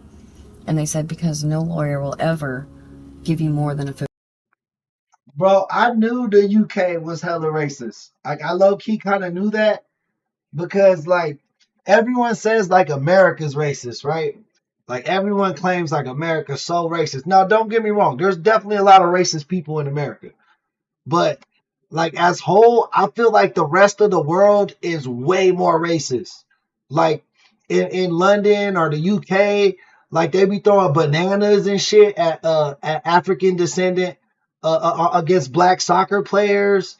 Like, they do the same shit in Brazil. Like, if anybody ever did some shit like that in an NFL game, bro, they would shut the whole fucking game down. Like, the whole, like, they would get arrested, bro. You couldn't do shit like that. Like, you're not allowed to fucking be openly hating people like that. You know what I mean? And I see that a lot in the UK. Like I see shit like that where people throw bananas on soccer fields or yell racial slurs at different type of athletes, stuff like that. You know what I mean? Yeah, it hasn't been like that in the States for generations. You know what I mean? For decades. 50-50 chance. Even if you've got everything on your side. They'll never do it. That's just part of their practice. So in order for you to get your kid back, don't you have to have a hard address to stay at? Don't they come and check your place and all that kind of stuff? Right. You can't be hopping around to different places, can you? Right, but at this point I don't even have visits with Sophia because of the psychologist. He took so long turning the report. I don't have any visitation with him. See, that's crazy. Chez is saying it's so racist. His partner is Turk. Yeah, I thought Turkish people were white, bro. That's what I'm saying. White people be racist against other white people. They be like, you're not white, you're Italian, you're not white, you're French, you're not white, you're Turkish. Like all these people are Caucasian. All of them are Caucasian. You're all white, bro. Why do you hate each other so much? You're not white, you're Irish. You're not white, you're Greek. Bro, that's all Caucasian. That blows my fucking mind. So how much do you pay? How's the bail bondsman thing work? We don't have bail bondsmen in this state. How much do you guys pay, or how's that work? The bail bondsman charged him $20,000 to get out. Well, I mean, he didn't have it, so there must be some kind of promise, or I don't know how they work it. But Right. Well, the family took care of everything on the attorney and the bondsman and stuff. And then every month he has to pay $1,000. Oh. So he's been paying that monthly between family, between me, and everything. One of the girls we interviewed a long time ago said something about you having a private date. What does that mean when a dancer has a private date? A private date. Which means it's off the property of the dance club. So is that common for dancers to have a private date with a client? Well, a private date inside the club is going back to them. Hey, thank you for that message, Matt. Thank you for that message. Janae, I see partially removed version and it's even more powerful. What do you mean, Janae? What are you talking about? Let me know. I'm sorry, I missed that. Can you elaborate a little bit, please? No, I'm talking about a private date outside the club, because they've mentioned that you had private dates where you mentioned need money or something like that, because Jessica had an issue. Some girls do go out on privates. Yeah, and I'm not saying they're going to have sex with guys, but private date, I would assume, means someone's paying you to at least go out and do something. It's usually to go and spend time with the person. Yeah, more. Yeah, Italians is a little more brown than fucking Englishmen, you know what I'm saying? But they're both Caucasian, bro. Less an escort, probably, just to give them... Well... You know what I mean by that is to go out and spend time with them. It just depends on the girl. Yeah. I can't sit here and say on every girl. Did you have private dates when you worked at... Who's the bank? See, I'm not too in tune to like British history. Who's Banksy? What's the Banksy Merle? Can y'all elaborate a little bit in the chat on that? Like, I'm not sure what that is. Kitties. I've dealt with that, yes. Yeah, but you've gone on private dates with guys, and they've gave you money to spend time with them. Right, to spend time with them. Yeah. Were any of those private dates with Danny? Did he ever give you money to spend time with him at all? No. No, I'm talking sex. I'm talking give you money to spend time with him. No. That never happened? He was never one of your private dates? The only money that Danny ever gave me was inside the club. Okay. But Danny didn't have money. Mm-hmm. That was the whole thing. I explained to you guys before, and I don't know if it was that night at Kitty's or if it was the next time. Danny didn't have money, except for one certain time of the month. He would come in and he would spend a whole bunch of money, and then he wouldn't have any money. Mm-hmm. No, all I'm saying, Ches, is racism is stupid. Because at the end of the day, we're all human beings. We all come from the same stardust. You know what I'm saying? Like, that's all I'm saying is it's dumb. Like, we find the littlest things to try to separate ourselves. But in reality, we all come from the same place, bro. So whatever he spent, and I don't know how much he spent. Like when he went back there with Teddy, I don't know how much he spent. I know what girls charge when they go back there. And usually it's around $425. That's usually what they say. They say $300 on top of the $125 for the bar. Right. Is that to get laid? But I don't think he paid that because he didn't have money. What $425 get you? Is that them sleeping with a client? Is that what $400 will get you? No, that seems like a lot of money. I've been back there with another girl, and we sat there and talked to the guy who was drunk. And he was paying $400 for that? Yeah, it was that night. I got $200. I don't know how much she got, but she got at least $200. So you guys because she was helping him at the ATM, right? And that was seems like an awful waste of money. I can't even think of her name. Blonde, heavyset. He said, bro, he gave you $200? That sounds like a waste of money. Y'all see he took that little jab at her like, girl, I wouldn't give you a nickel. I know your shit smell like fish. That's literally the look he's giving her. We went back there. It was when I first started at Kitty's. So we went back there and just talked. You know, it was a bunch of BS. So he was talking about this, I don't know, nudist place that he goes to. Oh, it's fine. $400 is a lot of money to talk to somebody, huh? All right. So it depends. I mean, would you spend $400 to go talk to somebody? No. No, but I've seen it happen. I've seen it happen plenty of times. Which time's that thing happen?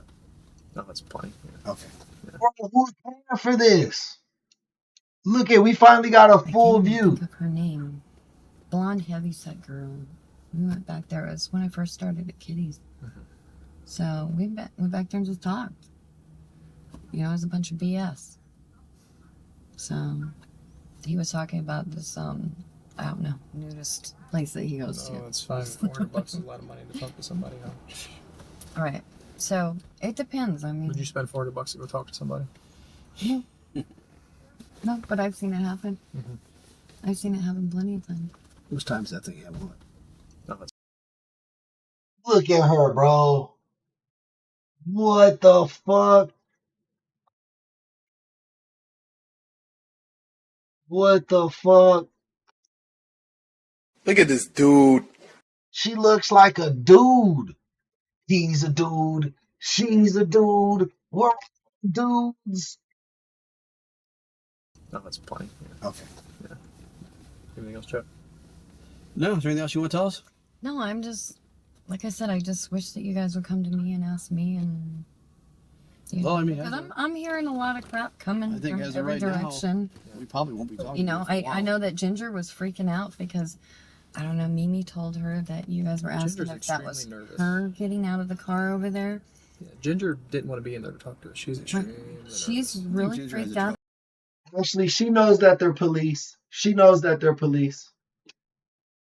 About all this. Yeah, she didn't want to be there. She was. Well, it's not just the visibly drugs. nervous. Right, it's not just the drugs, it's not just the warrants. There's something else going on with Ginger.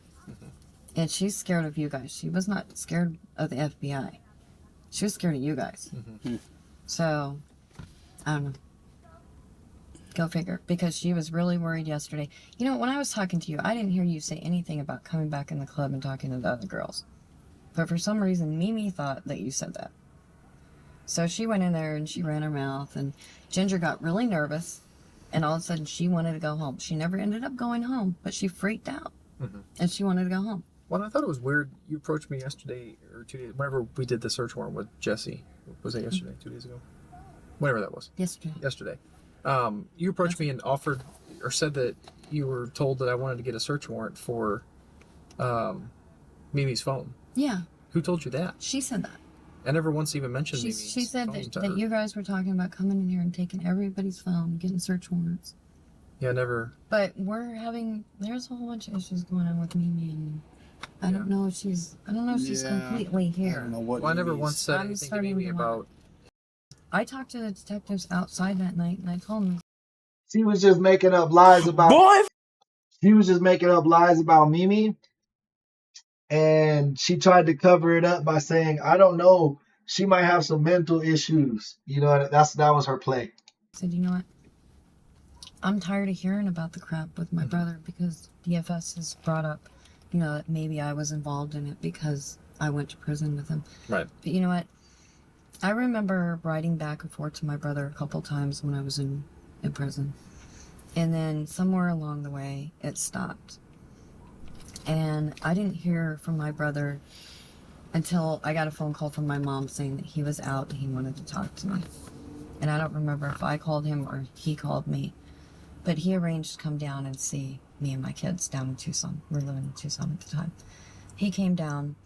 He left a few hours later. He was really pissed off at me because he broke down on the way back. Like that was my fault or something. Mm-hmm. We got into it and we never spoke again. We never had any kind of conversation at all. No letters, no nothing. And then when I was pregnant with Sophia, I got the phone call from my father saying that he had done this. So, you know, I've called, I've talked to the prison, and I've thought about going to see Hey, what up, Nick? him, but why? Where's he at now? I don't want that. He's, as far as I know, he's in New Mexico State Prison. It's still a long way away. They said that he went up to Connecticut or something like that for a little bit. He came back. I don't know. But I don't want it. It's negativity that I don't need. The only thing I want in my life is my daughter, you know, and I don't care about anybody else or anything else. You know, I do what I need to do for her. I go and I do my drops every week. I don't do drugs. I didn't do drugs before all this stuff. You know, they did the hair test. I don't do drugs. I don't drink. You know, these people in here, they'll tell you, I drink soda. You know, I don't get into that crap. I don't get involved in everybody's stuff. You know, the crap that's happening here today over money issues and Ginger freaking out over you guys and everything else. I don't want to be involved in it. You know, I want to go. She, like, low key, she playing this shit pretty good. Like, she don't seem that nervous. She trying to seem innocent. Like, for sure. Like, she's a decent actress, man. She's a decent actress. Her voice wasn't annoying. Like, she's definitely playing this shit down, for sure. But I think they're going to catch her husband, and he's going to be the one that fucks them in. Live my own life. I want to get my daughter back. Do they know you're out here talking to us? Yeah. Okay. And they said don't be gone too long. I'm going to her phone. Yeah, we better get you back. Yeah, go ahead and Do you have anything pending anywhere else as far as in the country? I had charges out in, well, they're not charges. That's a stupid thing. DFS made a big stir out in California with Sophia, and they came to court after she got taken and said, well, California's going to press charges against her, blah, blah, blah. Well, I've been dealing with the attorney the whole time on it, and this is an attorney that John and I had before, and he said that they're not pressing any charges. They're not, they think it's a bunch of bullshit. Okay. That's what it came. All right. Well, you better get back in before you get in trouble. We don't want you to get fired. I do, but I just want to straighten that out with you guys. If you guys have questions, come to me. I mean, it's better than hearing all this crap back and forth. Yeah, We're hearing a lot I of don't. crap, so that's why we're straightening something out. Yeah. Right now, I don't think we'll probably be bothering you for a while. So. But if you guys do, you know, get a chance and you have questions about that Fred issue, listen to that recorder because that conversation is on there. Okay. Where he admits to what he did and everything. Okay. Okay. Be careful, no shoes. Yeah, I'm gonna try to be careful. And I'm sorry about that, but I have to. I don't know. I would just, if Jesse, you know, doesn't want me talking to you, you know, I'd rather talk to you guys and sort things out than, you know, have to deal with all this crap. Well, is it okay to call your phone if we need anything? Yeah. All right. Yeah, you can call and talk to me. That's not a problem. You can leave it open. He's got to come around. Yeah.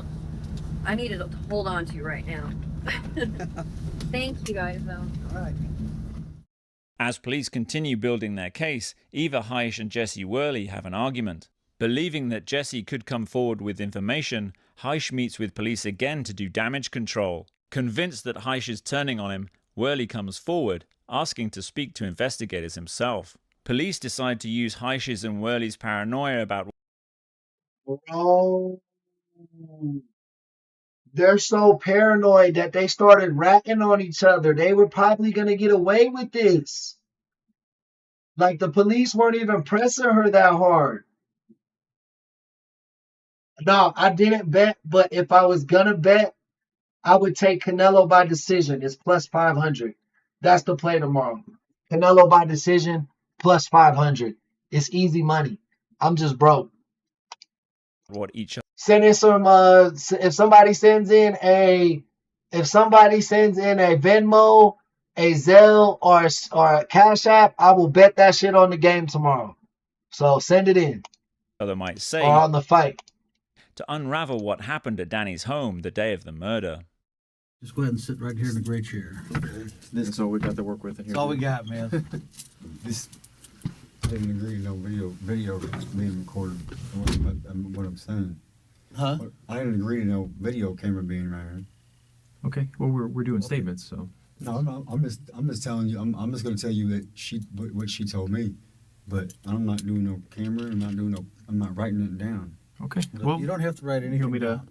What the fuck is bro on? You think you could go in there and make demands? Like what the fuck is bro on? Okay, no, hold on, no. We have to record, okay? You know, we're not being seen as, you know, we're not gonna like people know we're not beating on you or and you're not acting up, you're not acting a fool, you're just being you know, and we're just here talking, so everything is up on the up and up. Okay, so that's why we do that. You know, that's mandated for your safety. Every single person we talk to is always on tape, man. That's for our good and for your good too, man. Okay. So let me get this straight. Eva came to you today and was making incriminating statements about me? Well, we'll get to all that. I want to. Well, I don't. Yeah, I mean, we'll explain everything that was. Yeah, absolutely. We're going to go through everything with you, man. Okay. And this is the chance that we would think that you made comments that you wanted to talk to us and you wanted to. Well, I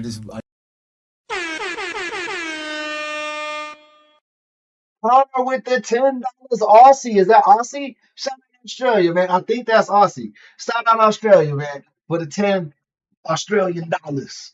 Man, thank you for the super chat. That's really what keeps the lights on here, guys. Thank you so much. Y'all don't know what we would be without y'all. We wouldn't be able to do this show for show. So the fact that you guys come here each and every day and show support, man, is so humbling. I love each and every one of you guys, especially the super chatters and the members. You guys are the heartbeat of this channel. She told me she killed him, but she didn't give me no details. She didn't tell me how she did it. Okay. But, well, here's the deal, okay? We want to get what you have to say, all right? That's what I got to say. But before, I need to read you your rights so you know what's going on, okay? So. Police read Jesse his Miranda rights.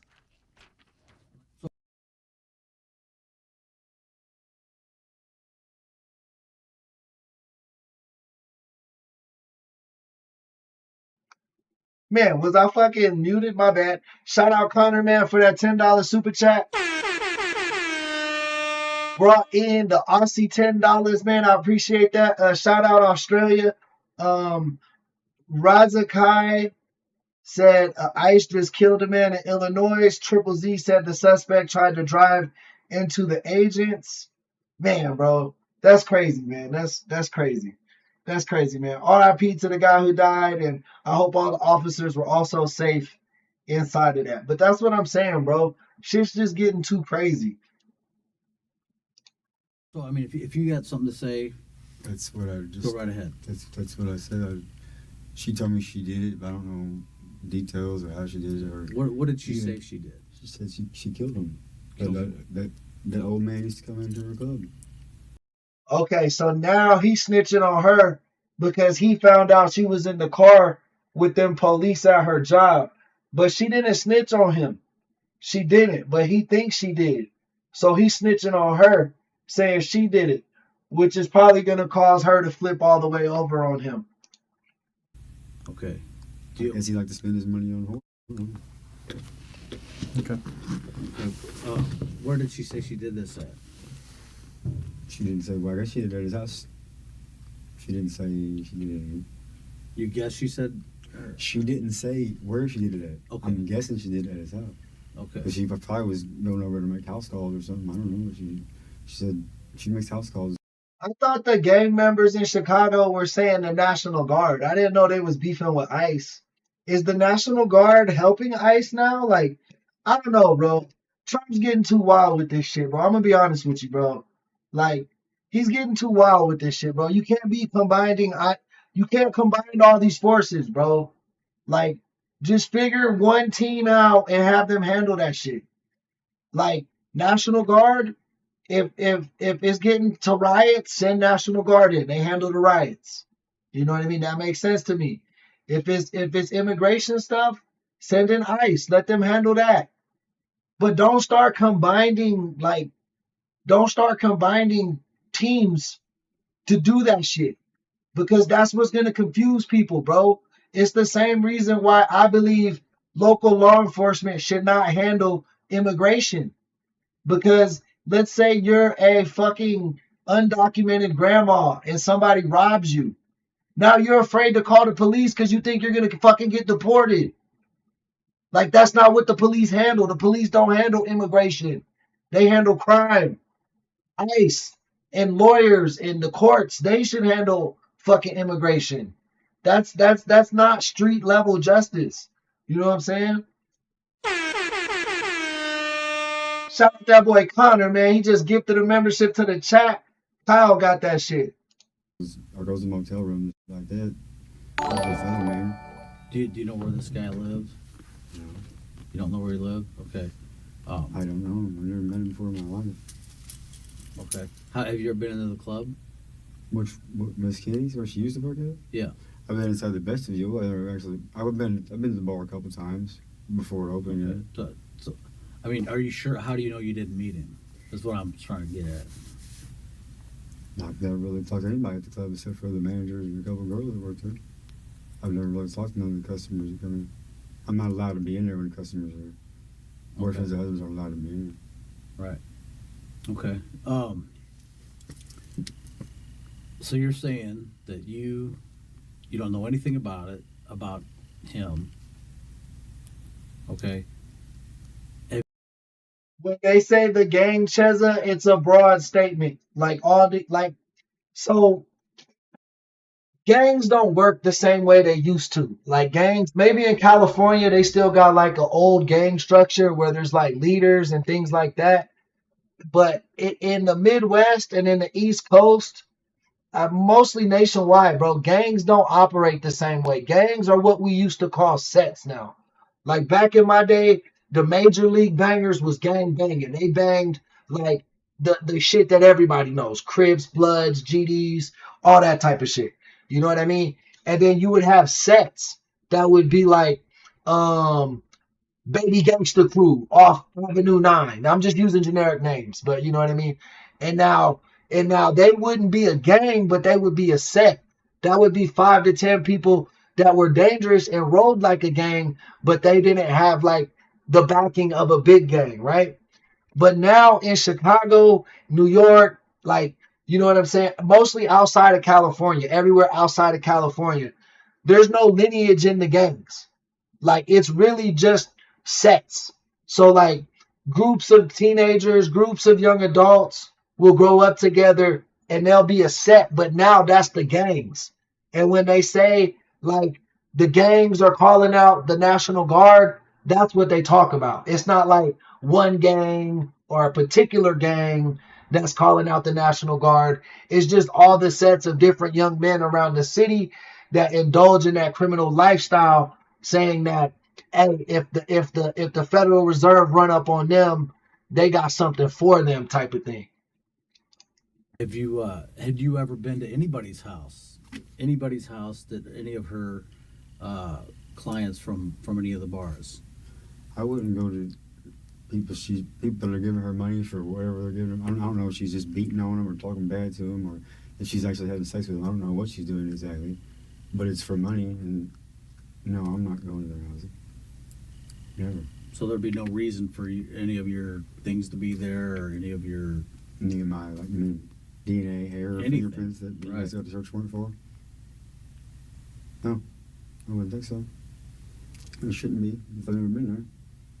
Okay, it shouldn't be, but also there was some of my stuff. I'm not going to go into. I'm not going into everything. Okay. Okay. That's fine. What I'm saying is, we talked earlier just a little bit. You got stopped by Farmington. I think it was Farmington, wasn't it? But at the same time, Nick, like, just playing devil's advocate, guys, just playing devil's advocate.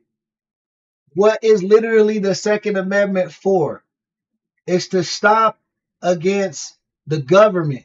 like overtaking us and overthrowing us. Like, it's to protect ourselves from the government. That's why we have the Second Amendment, right? But I don't like the idea of the army policing the streets, bro. That's not America. That's not freedom.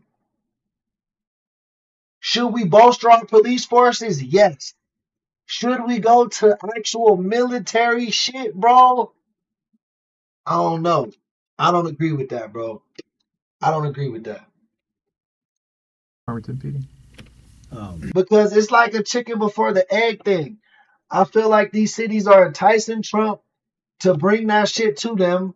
But at the same time, Trump is looking for a reason to bring it to them. And two wrongs don't make a right, bro. And, you know, obviously the reason we're down here is because we got called down here because somebody else had some information, and they're talking about it. And, you know, A stripper and this guy murdered. Getting back to this case, a stripper, an old lady stripper, and this guy killed another old man, a 68-year-old man named David, I believe. And now they're telling on each other. He's trying to say she did it, and I'm pretty sure she's gonna start saying that he did it. But in her first interrogation, she said they didn't have nothing to do with it. But everybody at her job saw her get into the police car and talk to the police for hours. So I'm sure somebody told him that she was snitching, even though she wasn't. But she will eventually. hey, whether this is your chance to say what happened, okay? Mm-hmm. And, you know, so if you want your statement just to be, you know, what you told us, just right there, I mean, that there's a little more to it than that, at least. And, there is. well, I'm just, you know, this is, you need to get on board, or... I mean, if you're getting all these incriminating statements from everybody else about me, then you don't need my statement, obviously. I mean, if that's what you're telling me. So you said you got some other guys coming forward with information from down here. Oh well, okay. If that's what they're telling you, then I'm happy for you. I hope they're telling you the truth. Okay, well, I mean, you know, so you tell me about, so Eva, what did she tell you? I just told you. Where were you guys at when this happened? Where were you at when Eva says this? We were down here. One that's on. Yeah, I think so. So when was it that she says this? I don't know. It's been a while. Oh, are we talking like days or weeks or months or years, or what are we talking? Well, it couldn't be years. Well, I'm just asking, how long has it been? I said a couple months. Okay. And Yo, my thing is, Tristan, is those states have been ran the way they've been ran for decades. Nobody asked him for help. So why is he trying to help? He's not a king, bro. We're not even a democracy, bro. We're a republic. So, you know what I mean? If the leaders in those cities, or if the voters in those cities pick those leaders and those laws, let them live with their own decisions, bro. Like, you know what I mean? Let them live with their own decisions, because pouring fuel onto the fire isn't going to help. Me or you are never going to go to Chicago and live there. So if they're okay with all these people getting shot and shit, let it be, bro. And she says, say it again, I killed the guy. That's what she said. Okay. And what context were you guys talking? I mean, did she just come out of the blue and say this, or what were you guys doing? Talking about her getting her daughter back and the DFS case she's got going on, and you guys are interfering with her DFS battle, and we was arguing about it, talking about it. Right. And how did she say it? What do you mean? So you're arguing with her about the DCFS stuff, the issue with Sophia, and then I'm not on bond. I got to go to jury trial in August over a pending case. They don't, they don't want to believe that it was self-defense. So, it's just making me look bad. You know what I mean? Right. Okay. And so then she just tells you, then when you guys were arguing. Yeah. Okay. Have you guys been fighting a lot lately, man? I mean, we're talking to some of these guys here. They said they've been out there a lot for you guys fighting and arguing and that kind of thing. Yeah. How's you and Eva? I mean, things getting rough between you guys? No, physically. Yeah.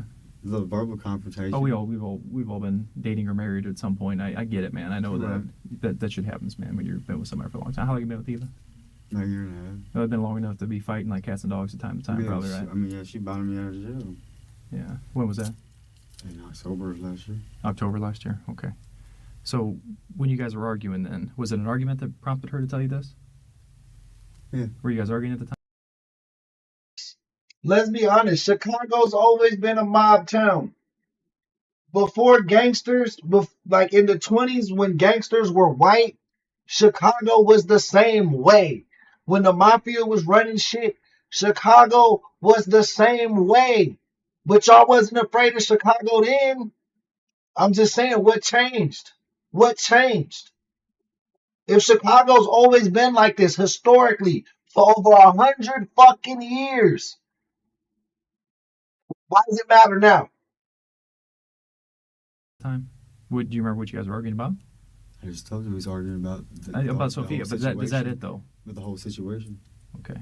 But her, you know, just her. She's mean. Okay. Well, let me ask you this, Jesse. Would Eva have any reason to want to tell us information about what happened with the case we're working on? Do you know what case we're working on, by the way? Like, I'm assuming the case that you got the case search warrant for, right? Yeah, yeah. Do you know what the case is about, though? The paper said. No, you're fantasizing, bro. You're romanticizing. You're romanticizing. I guarantee you innocent people got killed during the mafia days. I guarantee you. And no, they didn't stop the mob, bro. The mob is now the politicians and shit. I'm from Las Vegas, born and raised. That's a city that the mob built and grew. All those old school mobbers now own the casinos and shit now. Run the gambling commission. You know what I'm saying? So they grew out of like that type of crime. Don't get me wrong. Like they grow out of it. Once they start seeing the money, you know, they don't want bodies dropping.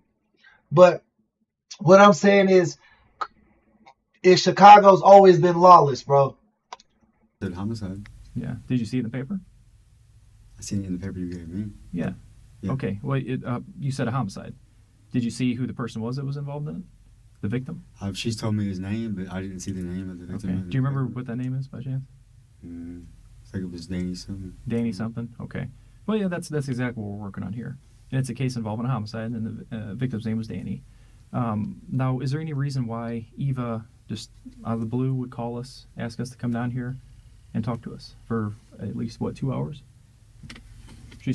We're still talking to her right now. Still talking to her. Okay. Is there any reason why she would call us out of the blue to get us up out of bed, away from our families, to come all the way up here to talk to her now for going on 2 or 3 hours? Well, if she's telling you information about me, I'm assuming it would be to be vindictive toward me. What would she be vindictive about, though, man? And what she says that I'm mean to her. I don't know. Okay. Because right now, I tell you, she is telling all of our detectives that are up here talking to her exactly what happened that day. Okay. All right. Now, this is the chance to think of this as a one-seater bus. All right. Mm-hmm. We've got one ticket we can hand out to somebody to get their bus ride, right, so they can get their side of the story out there. Okay. She right now is talking to us, and she's been talking to us now, like I said, for 2 or 3 hours. She's actually in the car right now, riding with our guys, pointing out different items of evidence and different things. But don't get me wrong, the hypocrisy goes both ways. Like when the Democrats was in the office, nobody was screaming for the Epstein files. We've been sitting on the Epstein files for like 5 years, bro. When Biden was in the office, nobody pressed Biden for Epstein files. Nobody asked him about that shit. But they sweat Trump about that shit. So you see what I'm saying? Like we pick and choose. We pick and choose. And I don't like that. I don't like that. I don't. Because when you pick and choose your battles, your morals aren't correct. You just want to feel like you're morally correct. That's not, you know what I mean? You just want that feeling of being the good guy. But if you didn't have that same energy before, what changed you to have that energy now? You know what I'm saying? And that comes on both sides, blue and white. I mean, blue and red. I know today I'm talking sounding a little more blue, but I'm telling y'all, I'm still neutral, bro. I have to cut it down the middle every time. There's no heroes in this game. Biden is not a hero. Trump is not a hero. None of these people want your best interest. I promise you. To show us, all involving this case. That's happening right now as you and I are talking about it. I'm not holding any punches here. I'm not lying to you. I'm not doing any of that because I don't think I have to. All right? I'm telling you exactly what's going on right now, Jesse. So this is your chance right now for you to get on board with this thing and tell us what's going on here. Because I can tell you the little bit she told us. I'm not going to spoon feed you here because I want to hear the honest truth from you. But the little bit that she has told us, Jesse, is that you're the sole person involved in this case. She's making this whole thing sound like I did nothing. I was there, but Jesse ran the show. Jesse's a monster. Jesse did this. Jesse did that. Jesse killed him. I mean, anything and everything she can tell us in very vivid detail what happened. Okay? Now, again, I'm not making that up to you. This is all stuff that just happened. All right? When we conduct an investigation, Jesse, we collect evidence. We collect, obviously, DNA. Let me say something about Eva before you. Eva exaggerates and she makes things up, and she's an habitual liar. She also said I tried to cut her finger off. There's not a scratch on her. I get that, man. And again, we've all been in dating relationships before. I get some of the things that she told us. Right. A lot of the things she's corroborating right now. Okay, taking the other detectives that are with her places. You tried to make a phone call last night or the other night or whatever to say that Eva did something horrible. Okay. Now, for whatever reason, you guys are on the outs, and you guys are fighting about whatever. I don't know what's going on, okay? But you were so mad that you made a phone call last night wanting to give her up. Well, guess what? You stopped. Well, she's come forward. She doubled down on you. And she's talking and putting everything on you, Jesse. And that's what's going on, okay? And that's why we feel really good sitting right here talking to you about knowing of some involvement, okay? So are you gonna let her do that to you? And that's the way I look at it. I mean, she is on that bus. When you wanted to be on that bus, you couldn't pull the trigger. Yesterday, or I don't know what night it was.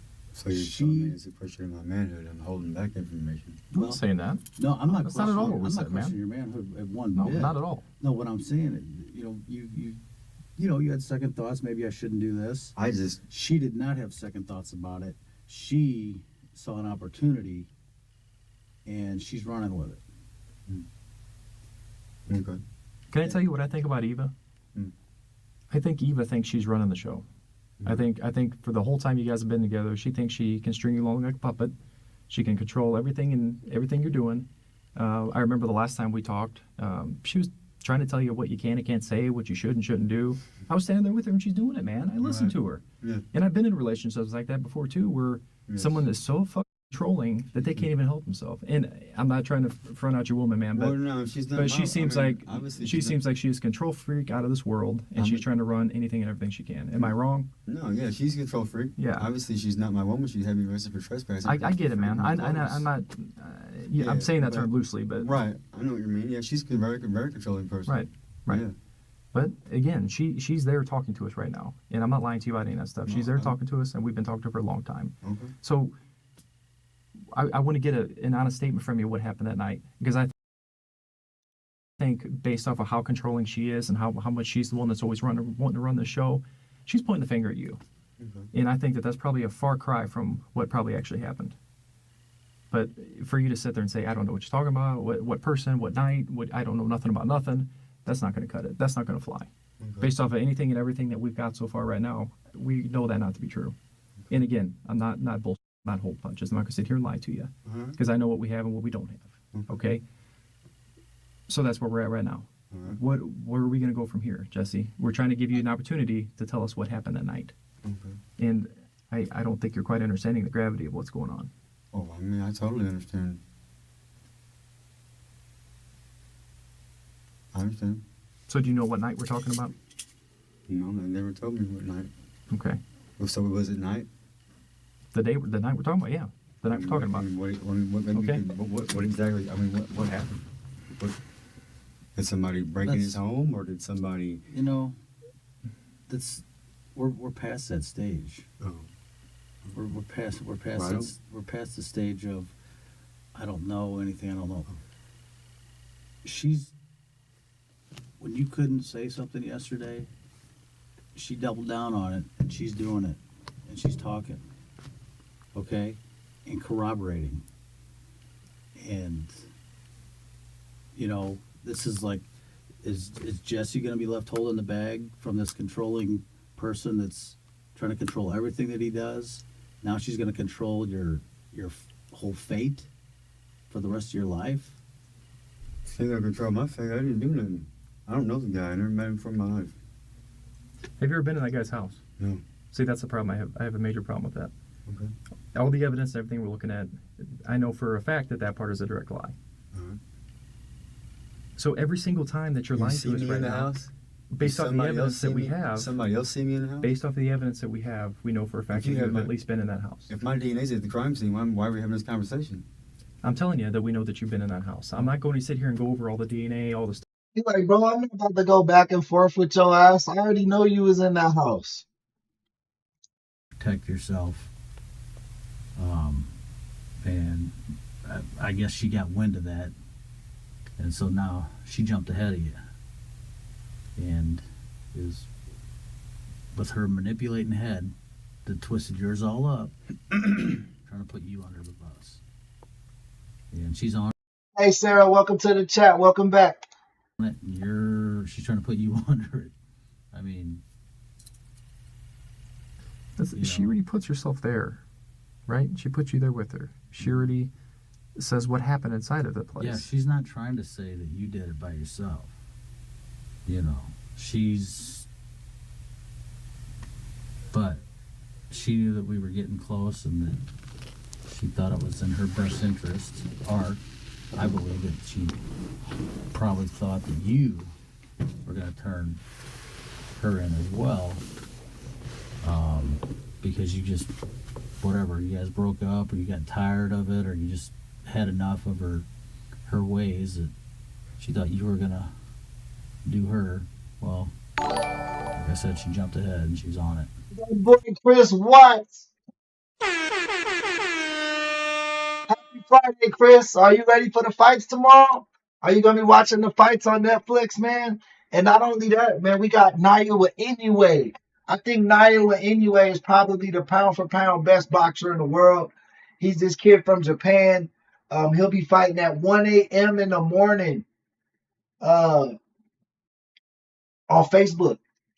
Top Rank is doing their deal with Facebook, I guess. But yeah, we got a lot of good boxing tomorrow, man. I'm super stoked. Switzerland would be cool to live in. I just heard it's really expensive.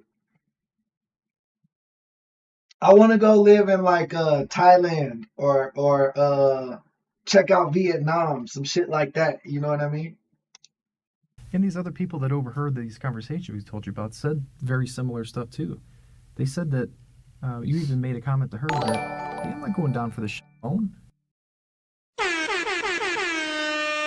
Shanza D with another super chat with them €5 matching. He matched Chris Watts 5, man. Thank you so much, boys and girls. Man, definitely let's keep that train rolling, man. Pay it forward. Pay it forward, guys. Let's see who's got the next one. I'm going to tell them what you did, indicating that there was something she did. I mean, none of these statements from these other three people said that it was completely clear where, you're running your mouth saying, I killed the guy, it was only me. No, all three people said that, hey, you did this too. I'm not going down for this thing alone. You were there with me. I did it for you, is one of them actually said. And then people are just pissed off because I broke the door and didn't fix it. But these people don't, we went to different addresses to talk to these people. They don't all live together. I haven't been, I've only lived at one address in St. Louis. Well, no, but they don't all live there now. I mean, that's the thing. If they all lived in one single roof and I went and talked to them all at the same place, I can understand there being some bias maybe because they all live together. I can understand if I'm going to interview somebody. Chat with Sarah Matter. Thank you so much, Sarah, for the euros. I love the euros.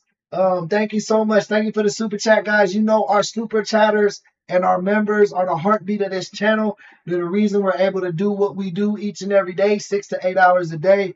Thank you so much, y'all. Point in time, though.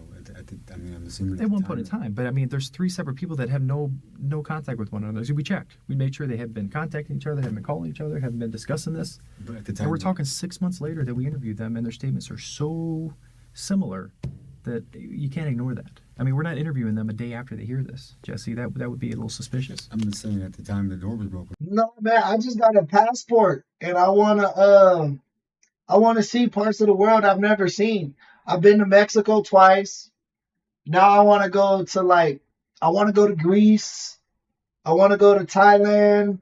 I want to go to Vietnam. I want to go to China. I want to see the Great Wall, bro. But I don't know. I'm scared of those countries because I'm scared to smoke weed out there. Like, I don't even travel. Like, I don't know. I don't want to go to jail in a foreign country for smoking weed. You know what I'm saying? We all live in the same house, is what I'm saying. Right. But how would we not look at that? How would somebody not believe that when you got 3 Yeah, Italy, Japan, bro. Those would be dope as hell. I really want to see Japan, bro. separate people saying the same thing? On top of what Eva is telling us right now, too? You have 4 people. Well, she's probably talking to them, too. And we checked on that. There's no record of any of that stuff. She wasn't. You don't. Oh, it's legal in Thailand? I'm good then, bro. I heard I'm good, bro. I'm good, bro. Yeah, I only smoke. I smoke weed, Elijah. I'm smoking weed whenever, wherever, bro. I can't not smoke weed, bro. So if they're getting, if you're saying they're getting their information from somewhere, well, you don't think maybe that she was talking to them? No. You don't? No, not at all. Not from after talking to one of these ladies. There's no way. No way she was talking to them. They can't stand her. There's no way they're talking to her. Well, Eva's pissing people off left and right, man. They It's don't not, like her. Yeah, they're scared to death I don't of her. think she keeps friends very long, does she? Not usually. I mean, We had a why prod to get not? these people to talk to us because they're What's it- terrified of Eva. What are some of the mean shit she does? She's just vindictive. She's just evil. I don't know. How does she make you feel like shit? What does she do? I mean, Oh, she don't make me feel like I mean, shit. she knows how to push your buttons, though. Well, it's because, yeah, I mean, any woman can push her buttons, but Well, you know, she knows how to push your buttons. That's the thing, you know. She gets to know you real well, and then she learns how to push your buttons when she knows you. She knows what sets you off, so she knows what can make you feel like shit. What can make you feel like, you know, like putting you both there again. But why are you there? Are you there because you're pissed off because this guy is with your woman? Are you there because she brought you along to protect her? Are you there because she manipulated you into doing this horrible thing that you would have never freaking done because you didn't know the guy, you didn't know where he lived. It's not Yeah, like you word. walked across the I street. really appreciate our community, man. Just for the fact that we're able to talk about tough subjects, bring lighthearted humor to those subjects, not get personal with each other, and not think that a person's point of view is their character. You know what I mean? Like, just because you believe something that I believe is wrong doesn't mean that you're a bad person. It just means we're both human. And I really appreciate the community for understanding that. You know what I mean? Like, I love you guys so much, man. You guys are amazing. To freaking kill somebody. I know that. Okay? But she got you there. You did get there. You're in the house now and something happened. And the only person's story that we're not getting on it is yours. there's no motive for me to kill him. Whatever she's telling you, you know, she's just trying to save her own ass. But I'm not going to sit up here and start, giving false information. I'm not. Well, I'm not asking you to give false information. I'm not. But I know you're there. So that's not false. Saying you're there is not a false information. Can we at least agree on that? That you've been there at some point? Because that is just something that doesn't make any sense. That's a sticking point. We're stuck right there. You're stuck right there. You know I was there. Yeah. Okay, so you know I was there. Yeah. Then what do you need me to tell you I was there for? We know you were in that trailer at some point. At some point. At some point because of what she we told got. you. No, not at all. She corroborated what Well, we if you know. have physical evidence of I was in the trailer, then why you keep asking me if I was there? Because we're at a sticking point right now. I'm trying to get a truthful statement from you about what's going on. And we cannot get past this right now. And for the life of me, I can't figure out why something so minor has become such a major issue. Jesse, if this is something we came out right off the bat and said, yeah, I've been there 8 months ago. I went there and Eva had to go talk to him. And Then I got to see the UK. I've always wanted to go to England, bro. I've always wanted to go to London, England, because they got a lot of history, bro. I love history. Like, I love history. Like, it's so intriguing to me to see, like, how far civilization has come and where we were and where we are. You know what I mean? Like, I just love that aspect of history, bro. Ancient civilizations, old civilizations, like cities that's been around for hundreds of years. Like, all that stuff is so intriguing to me, bro. just sat on the couch. Whatever. I sat on the bed. Whatever. Maybe she knew. That's what she's telling me. Maybe that's why. That's why she told us, "Hey, me and Jesse slept in the bed together," and she did say that we slept in the bed. We just slept or whatever. That's why she said that, because she knew that you were there. Or maybe that was the truthful statement. Maybe that wasn't. Me and Jesse were there. We slept together there. You know, all along we thought she just did that to cover up, but. Cover up the fact that you guys killed the guy. Well, maybe you just did sleep with her, you know? I mean, maybe that... A whole life castle? Yeah, Sarah, I need to see a castle, bro. I need to see a castle, and I need to play out some Game of Thrones scenes in my head, bro. I need to play like I'm Jon Snow up in the castle. That explains why, you know, we can put you there. But, you know, it still doesn't explain why she's throwing you under the bus saying you killed this guy and how you did it. She's trying to say Ronak, that's obvious. But an inconsistency like that is huge. Herself there. She's incriminating herself. But she's going to prison too. If I go to prison? Who knows? Who knows what you know? Maybe if I get charged when we go to trial, I guess I mean, who knows? Because, like I said, there are different charges. There's different, you know, you got, you know, premeditated. You know, we went over there to do this. Murder first, murder second. We went over there to rob the guy and then had to kill him because it went off bad. Mm-hmm. We went over there and it just got out of hand. You know, Eva was, you know, he did something to Eva I didn't like, and I lost my cool, and he came at me, and I had to defend myself. You know, Eva jumped on him and did this or manipulated me into doing this, and you know, we don't know. We know you were there. We don't know how it happened. But Eva is telling us, showing these guys factual things. Now, whether that clears her, I doubt that it clears her, but it's definitely making her look like she had very minimal to do with it. And so that's why you're way up here and she's kind of maybe down here, and, you know, maybe gets, you know, whatever, less. She's playing the damage control card right now. Is what she's going on. That's her motive. That's what She knows she's putting all her cards in that basket right now. She knows she's taking a hit, but she's on damage control. Eileen, I would love to go to Ireland. I need to see some Irish people. I want to drink in an Irish pub. I think that would be super fun. And she's like, yeah, I got this guy so screwed up in the head.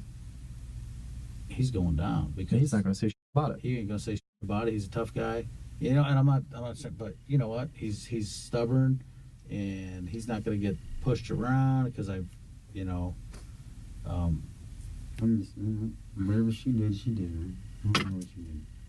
So on a case like this, do you understand how this works? You've been through this before. Mm-hmm. We take everything that we have, all the evidence that we have. We've been working on this thing for 6 months now. We've come to you. What is this? Third time? Fourth time? It's third time. Third time.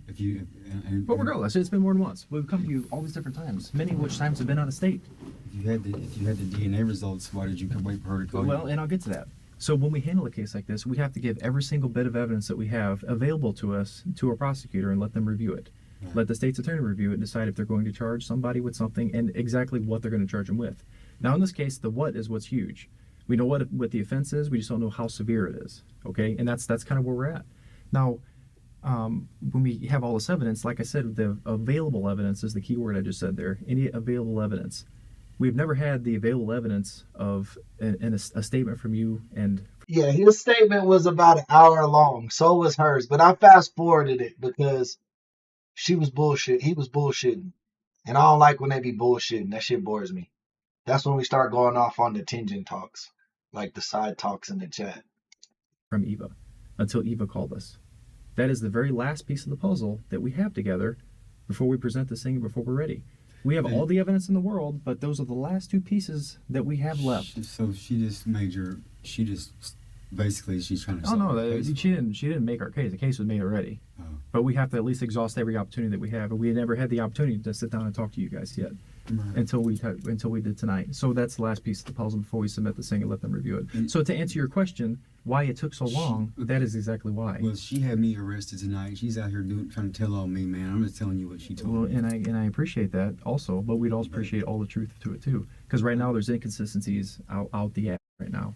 And I'm pointing out a lot of them. And these inconsistencies are gaping holes right now that nobody's going to believe, especially everybody that's got to review this case right now.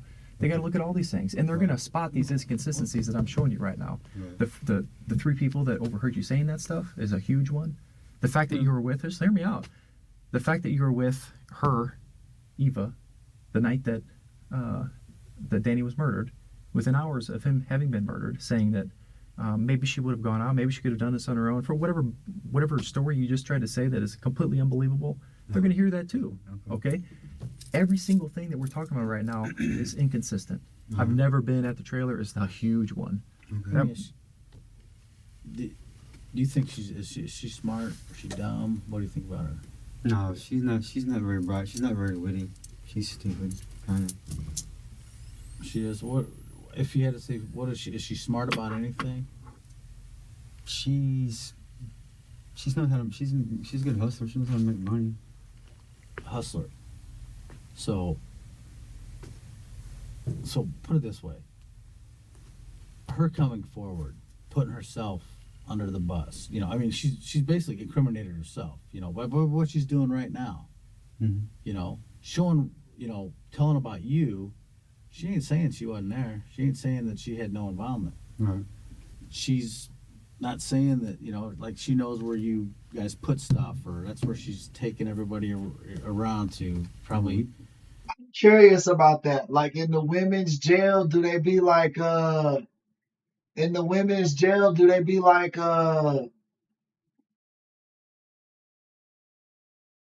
she's a snitch? Like is it like that, like it is in the jail, like in the men's jail, like they'll look at your paperwork and be like, he's a rat? You think they do that in women's jail? You know, she's a hustler. She's showing you where she put stuff. She didn't show you where I put anything. Well, if some of it's your if you just get all your information and you do what you gotta do, man, I'm going back to my cell. You guys, all right. You know what I mean? Whatever she. It's unfortunate this is how this is going to be right now, because... Why is it unfortunate, man? Because right now the stuff that she's telling us, you're saying just let her do what she's going to do. Because you're going to be sitting there. You're going to be sitting there at some point saying... She can't incriminate me. Yes, I have, Don. I used to work for Cookies and Reef. I worked in the dispensaries for a few years in Vegas. So I pretty much smoked like hella different types of weed, bro. But yeah, I love Girl Scout cookies. My favorite strand is called garlic cookies. It's Girl Scout cookies and what was that other strand? It's Girl Scout cookies and I forget the name of it. I forget what the cross is. What the cross. Thank you so much, Sarah. Appreciate that. I definitely will. But yeah, Girl Scout cookies and GMO. That's what it is. GMO and Girl Scout cookies together make garlic cookies, and that's my favorite strain.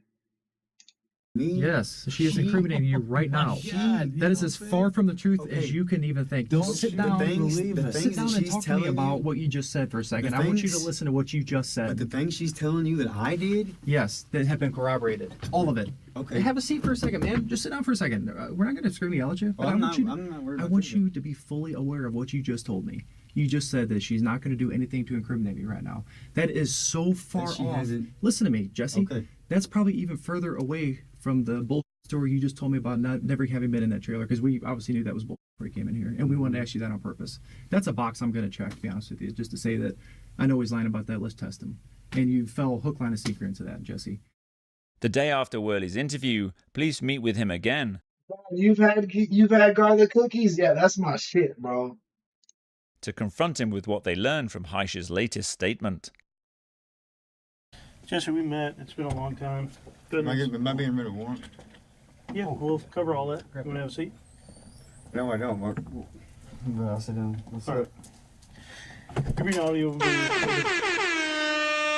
Yo, shout out that girl Jen in the chat. You know, we like when the members show up to the live stream, guys. Show her some love. All right. Jesse. This is a warrant from Madison County, Illinois. Okay. It's an information. Thomas D. Gibbons, State's Attorney for the County of Madison, State of Illinois, in the name and authority of the people of the State of Illinois, charges that Jesse James O'Rourke, count 1, first-degree murder, Class M. Count 2, first-degree murder, Class M. Count 3, first-degree murder, Class M. Count 4, armed robbery. Okay, your bond is $1 million, and you can see it right here if you want to look at it. All right? Can I give a more detailed statement? Absolutely, you can. That's why we're here. Shit, Triple Z, if I had a swear jar, my bank account would be negative. I'm here to talk to you to get your side of the story, because I think you've been done dirty. All right? Yeah. So if you want to do that, camera's rolling. Has Miss Heish been charged with murder? Well, I'm going to explain that to you, but I do need to go over a couple things with you before we start talking, okay? You remember this Miranda form that Detective Jackson did with you? I understand my Miranda. Okay. Do you have any questions about that? No. All right. Yeah, that's a big L on the cameraman. Big L on the cameraman. So we want to get your side of the story on this. It's not me, Wordsmith. That's just the camera. I know we haven't talked since probably December or whatever, but right. I'll be straight up with you and kind of let you know what's going on. All right. Yeah, Eva's been in. She gave a statement. Threw you under the bus. Completely. So was she charged? Yeah, you guys see what I see, brother. I can't see shit neither, just this shoulder. Was she charged with murder too? She hasn't been, but I anticipate she will be. She hasn't been? Not yet. Are you serious? She's in custody. Things are a little different because you're on this side of the river. Right. I had some LA Confidential before. That shit was some good, Tristan. That was a good strand. I had some of that. I think it was from the brand BAM that I had it from. Wow. But clearly, we're interested in hearing what you got to say. Okay, well, on the night in question, whatever day it was, December 6th, is what they said yesterday. Well, the reason we went to I had never met this guy before, I didn't know this guy from Adam. I didn't know him. I'd never been to his house. I didn't know where he lived at. He wouldn't open the door for me at nighttime. If I would have gone to his door at 10:30 at night and just knocked on a stranger, he wouldn't open the door for me. Where's that stuff at now? The stuff is thrown in the river. The Leadwood access and Leadwood. All of it? Off like a highway. The knife and the tablet. Thrown in the river. Mm-hmm. What else was taken? Maybe a t-shirt or something. What kind of t-shirt? Like it's the white t-shirt. Who took that? I don't know. I might have grabbed one, and she might have grabbed it. Just be straight about it, because I know you know. Because you know what? That's a traumatic thing. You didn't expect to walk in there and see some dude's throat cut. All right? Right. I totally believe that. So I need you to be honest about everything you know, Jesse, because let me tell you, man, I have talked to her 5-6 hours since we started last night, about 10:30, okay? And she has given very detailed statements about her version of what happened. So I need detailed statements from you two, because right now I am telling you, and I can show you a little video of what type of thing she's saying that you did. Okay? And the only way for me to cast any doubt onto her version of the story is to have another version of the story. Right. And that other version of the story's got to be pretty damn detailed. Okay. And I'm going to have to be able to gather evidence to back it up. And you see, based on her statements and the evidence, right? And you know some of the things that have been going on with, we've gotten DNA swabs from you and stuff like that. Mm-hmm. You got a arrest warrant with your name on it. And those aren't easy to get for a murder. Is my DNA at the crime scene? Well, I'm not going to discuss specific things, but I will tell you that there's an arrest warrant for murder for you. Right. So obviously things are pretty rock solid on our end. Okay? Right. So I just am trying to understand it all, Jesse, because we gave you an opportunity to talk to us way back when. You did. So the issue is going to be that. You know what I'm saying? The issue is going to be that you had that opportunity to come and tell us what was going on. That didn't happen. Well, I'm not going to incriminate. At the time we was together, I'm not going to incriminate somebody I love. If I was going to incriminate someone that I loved, I would have told her that when it happened. Do you think she loved you? Yeah, once upon a time. Well, let me show you what she's saying about you now. That's just a short little video, because I'm not going to play hours and hours of video for you. But let me just give you an idea, okay? Let me make it big for you. Hold on. There we go. I killed him is because she said it was to protect her, because she said he many crimes. Yeah. Because, it is what it is. Right.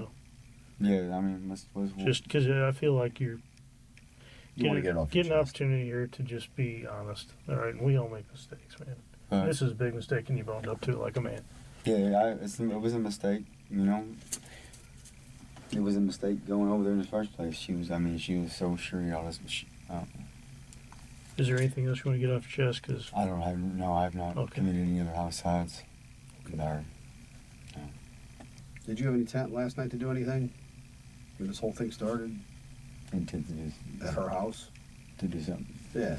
Were you doing anything at the house or anything? I was there by myself. There was nobody there. Oh, okay. Okay. Were you going to burn the house down or anything like that? No. Okay. I told her that. I've told her that. Yeah, I told her that. Because I just told her. I just say shit to her to get her to do what I want. Or just because she might half-ass believe me. Who knows? There was a gas can there at the house. That was for the lawnmower. Okay. That was for the lawnmower. What's going on with your case here, or wherever around here? That case was self-defense. That dude come in. That dude come in there. He was mad. He kicked the door in. We know you got charged with that. Yeah. What the hell happened to it? It's really not our business. He kicked the door in. You know what I mean? He was mad because he was in there getting high with his girlfriend, and he see me and he's like, "You get it." Put his hand on my neck and was pushing me backwards, and I had to fuck. I was in red basketball shorts, kind of like these, and I had a big knife in my pocket, and I live right next door, so I wasn't really going anywhere. You do like knives, don't you? It was just a knife I had. I was using it to scoop dope out or whatever I was doing with it, and I pulled it out of my pocket. He was choking me. I pulled it out of my pocket. You know what I mean? And I just sliced him on the side of the head with it. And I said, "Let go," as best I could. And he said, "No, I'm gonna kill you." So then I stabbed him once, and I stabbed him twice. And then he started falling, and once he started falling, I just stood there and watched him fall. And once he fell, then I just left. What's your dope of choice?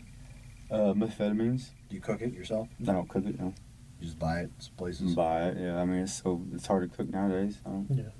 Just ice is Ice is just easiest to get because there's just so much of it. Eva do any dope? She does cocaine. She says she don't do dope, but a couple of her urine drops came up diluted. Mm-hmm. So I think she was taking something. She was up there at her work. I think she was having an affair. Whose car was she in last night? Who was she in? A blue Chevrolet, Illinois plates. Or was that? That was me. Oh, that was you. Did you pull up in the driveway last night? I drove by, yeah. This whole thing with Daniel, are you sorry for Daniel, or are you just sorry because you got caught? Not so. I regret that he had to die like that because he didn't. Like I said, he didn't run to me. The only reason that I killed him is because she said was to protect her because she said he could identify her. and I didn't want her to go to jail. Okay. That's the only reason I killed him. That's it. But I didn't gain anything from it. I didn't get nothing out of it. And nothing. she only stabbed him once. Yeah. Okay. She didn't. Was it a big hit? No. No. Okay. But she had said, just to go back through it, that he needed to die. Mm-hmm. He could identify her. That's why she was feeding him the pills. That's why she was feeding him these pills. Okay. And he wouldn't have been taking the pills if I hadn't had him at knife point. He was trying to get out of it anyway. Right. You know. But you she's wanted, making him. You wanted to just get the fuck out of there. It sounds like. Right. When he fell asleep, I'm hoping he just go. Once he fell asleep, I tried to say let's go. I said, come on, he's asleep, let's just go. You know. And she's like, no, he's gonna be dead. And I'm like, well, whatever. You know, I'm just. If that's what you think, you know. Right. If that's what you think. So eventually he didn't die from the pills. Okay. Our state's attorney asked if you'd sign a extradition waiver. Does that do what they do with that? A waiver of extradition, which means we can take you back to Illinois tonight. Yeah. Mm-hmm. Or if that doesn't happen, then they have to file it to the governor, and the governor also has to file in Missouri. So you'll sit in a Missouri jail for months or whatever it takes for them to finally get you back to Illinois. This is a way to speed the process up. I have a jury trial set here for August 16th for that first degree assault. That won't be an issue. No, we'll notify them what's going on. And we've talked to them, and they know what's going on with us. So. Okay. I just want I want her, I want her to be charged with murder too. If she tried to put all this on me. Well, I'll tell you this, just between you and me. Tomorrow we have an appointment to discuss charges with the state's attorney. All right, and we wouldn't discuss charges if we weren't seeking charges. Okay, now I can't tell you what the state's attorney's going to do, but she was there. Yeah, you had 25 cops working on this, 25 homicide investigators, and I wouldn't be presenting those charges if I didn't think that there was a real good chance they'd file those charges. So I can't sit here and tell you that's what's happening because I don't want to lie to you. Okay. But whenever she said I knew this guy and I'd been to his house, that's not true. I didn't know where he lived at. He wouldn't open the door for me by myself at nighttime. There's not no way. Right. And I hear you. There was just no. I mean, we could have just stole the stuff and left. She specified she wanted him to die because he could identify her. I believe everything you're telling me. Yeah, I believe you. I really do. He telling the truth, bro. Dumb as hell. He got manipulated by that meth head stripper chick, and he did the dirt. He was like, man, he'll know. Basically, she was saying he'll know I set this up because everybody knows that's her boyfriend. So he had to. She convinced him that he had to kill that old man because he's gonna identify them. I'm saying that's the guy's honest truth. Okay. Like and the GPS is. She told me she moved the GPS. I said I'll go get. I threatened her before. I said I'll go get that GPS and drop it off at the police station and see if they can figure it out. And she said I moved that GPS. I said I don't believe you. Okay. Well, that makes sense. Did she talk about moving any other evidence? No, she didn't tell me no. All right. Okay. I'm gonna go ahead and stop this. Or do you want to talk about? Do you want to do that extradition? I'm gonna waive the extradition. You want to take me back tonight? Yeah, we'll take you back tonight if that's what you want to do. That's fine. We'll just have you sign that, okay? That's fine. All right, I'll just keep recording. Here's a pen. It's pretty gross, but you got to. I can't believe she's just sitting out there in her little house. She's not. She's in custody? Yeah. Where's she at? In Illinois? Mm. I can't believe that she just thought that she was just going to live happily ever after. Sure, she sees you as an indispensable part. She can send you down the river, and that's that. If she hadn't contacted you, you wouldn't be arresting me right now, would you? If she hadn't contacted, I mean, I don't know. I don't know all the, right. The way these things work, Jesse, is like we each have a part. That cop literally just told on her.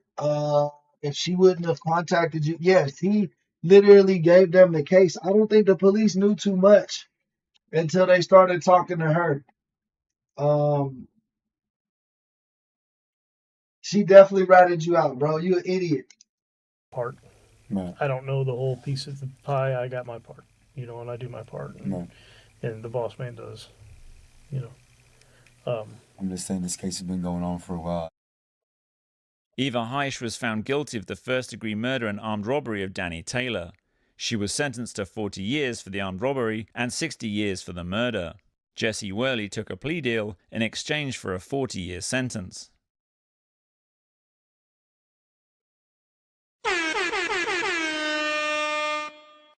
I'm cool with the judgments. I mean, if you plead down to 40 years, bro, that bitch was already like 40. So she ain't getting out till she's 80, 70 at the best, 60 if she's. Any other? Jesse Worley took a plea deal in exchange.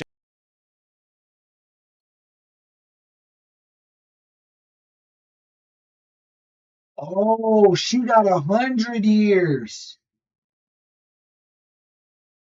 Hey, shout out to dude Jesse, bro, because I thought he was gonna get most of the time. But he was like, fuck that, and took the deal. And he got 40 years. She got 60. She got 100 years. She ain't never getting out. Bro ain't never gonna get out. So justice was definitely served on that case, man. Justice was definitely served on that case. But man, that's gonna be it for the stream today. We will be back tonight. You know what I mean? Look, what time is it? It's already 5:30. So we'll be back for a second stream. Let me say 8 o'clock my time. 8 o'clock my time, 11 o'clock Eastern. We'll be back for our second stream tonight, man. Shout out to all the sponsors in today's episode. We gotta show our love to Saltwater Life, man. He's always coming in doing his thug thizzle. Lisa did her thing. Janae gifted 10. She gifted 10 subs to the chat, or 10 memberships. So thank you so much for that, Janae. Ches did his thug thizzle. Danola did her thug thizzle. Connor came in with the Australian dollars, and he gifted a membership. Chris Watts come in and do what he always do. Cheza again, and Sarah with 2 at the end to end out the show with 2 super chats. So thank you for today's sponsors. Because of them, you know what I mean? That's the reason we're able to do anything. Remember, guys, if you want to send something directly to me, you could always use our Cash App or our Venmo. Any one of the platforms are awesome for you to use, whether that be Super Chat or directly through Venmo or Cash App. I love each and every one of you guys. Thank you so much for watching. I'll see you guys tonight. Peace and love. Cue the outro music.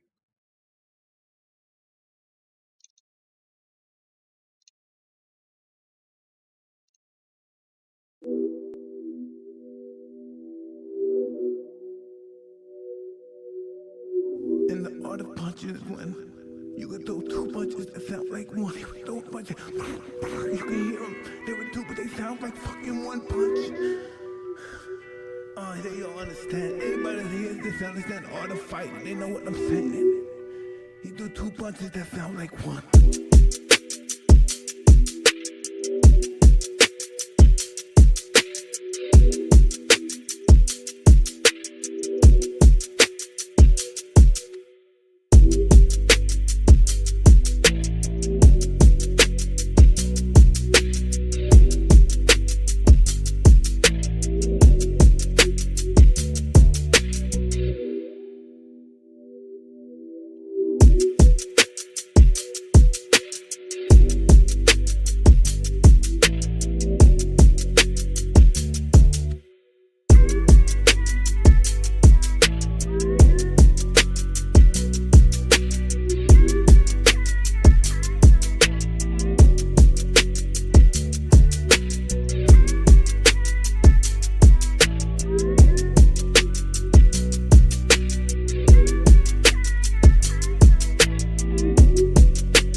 Now those days are gone, it's empty, I'm nothing. I'm working on feeling the art of humbleness. Can you be with me? That's the reason why I'm crying, because I'm not that person no more. And I miss him. Because sometimes I feel like a bitch. Because I don't want that person to come out, because if he comes out, hell is coming.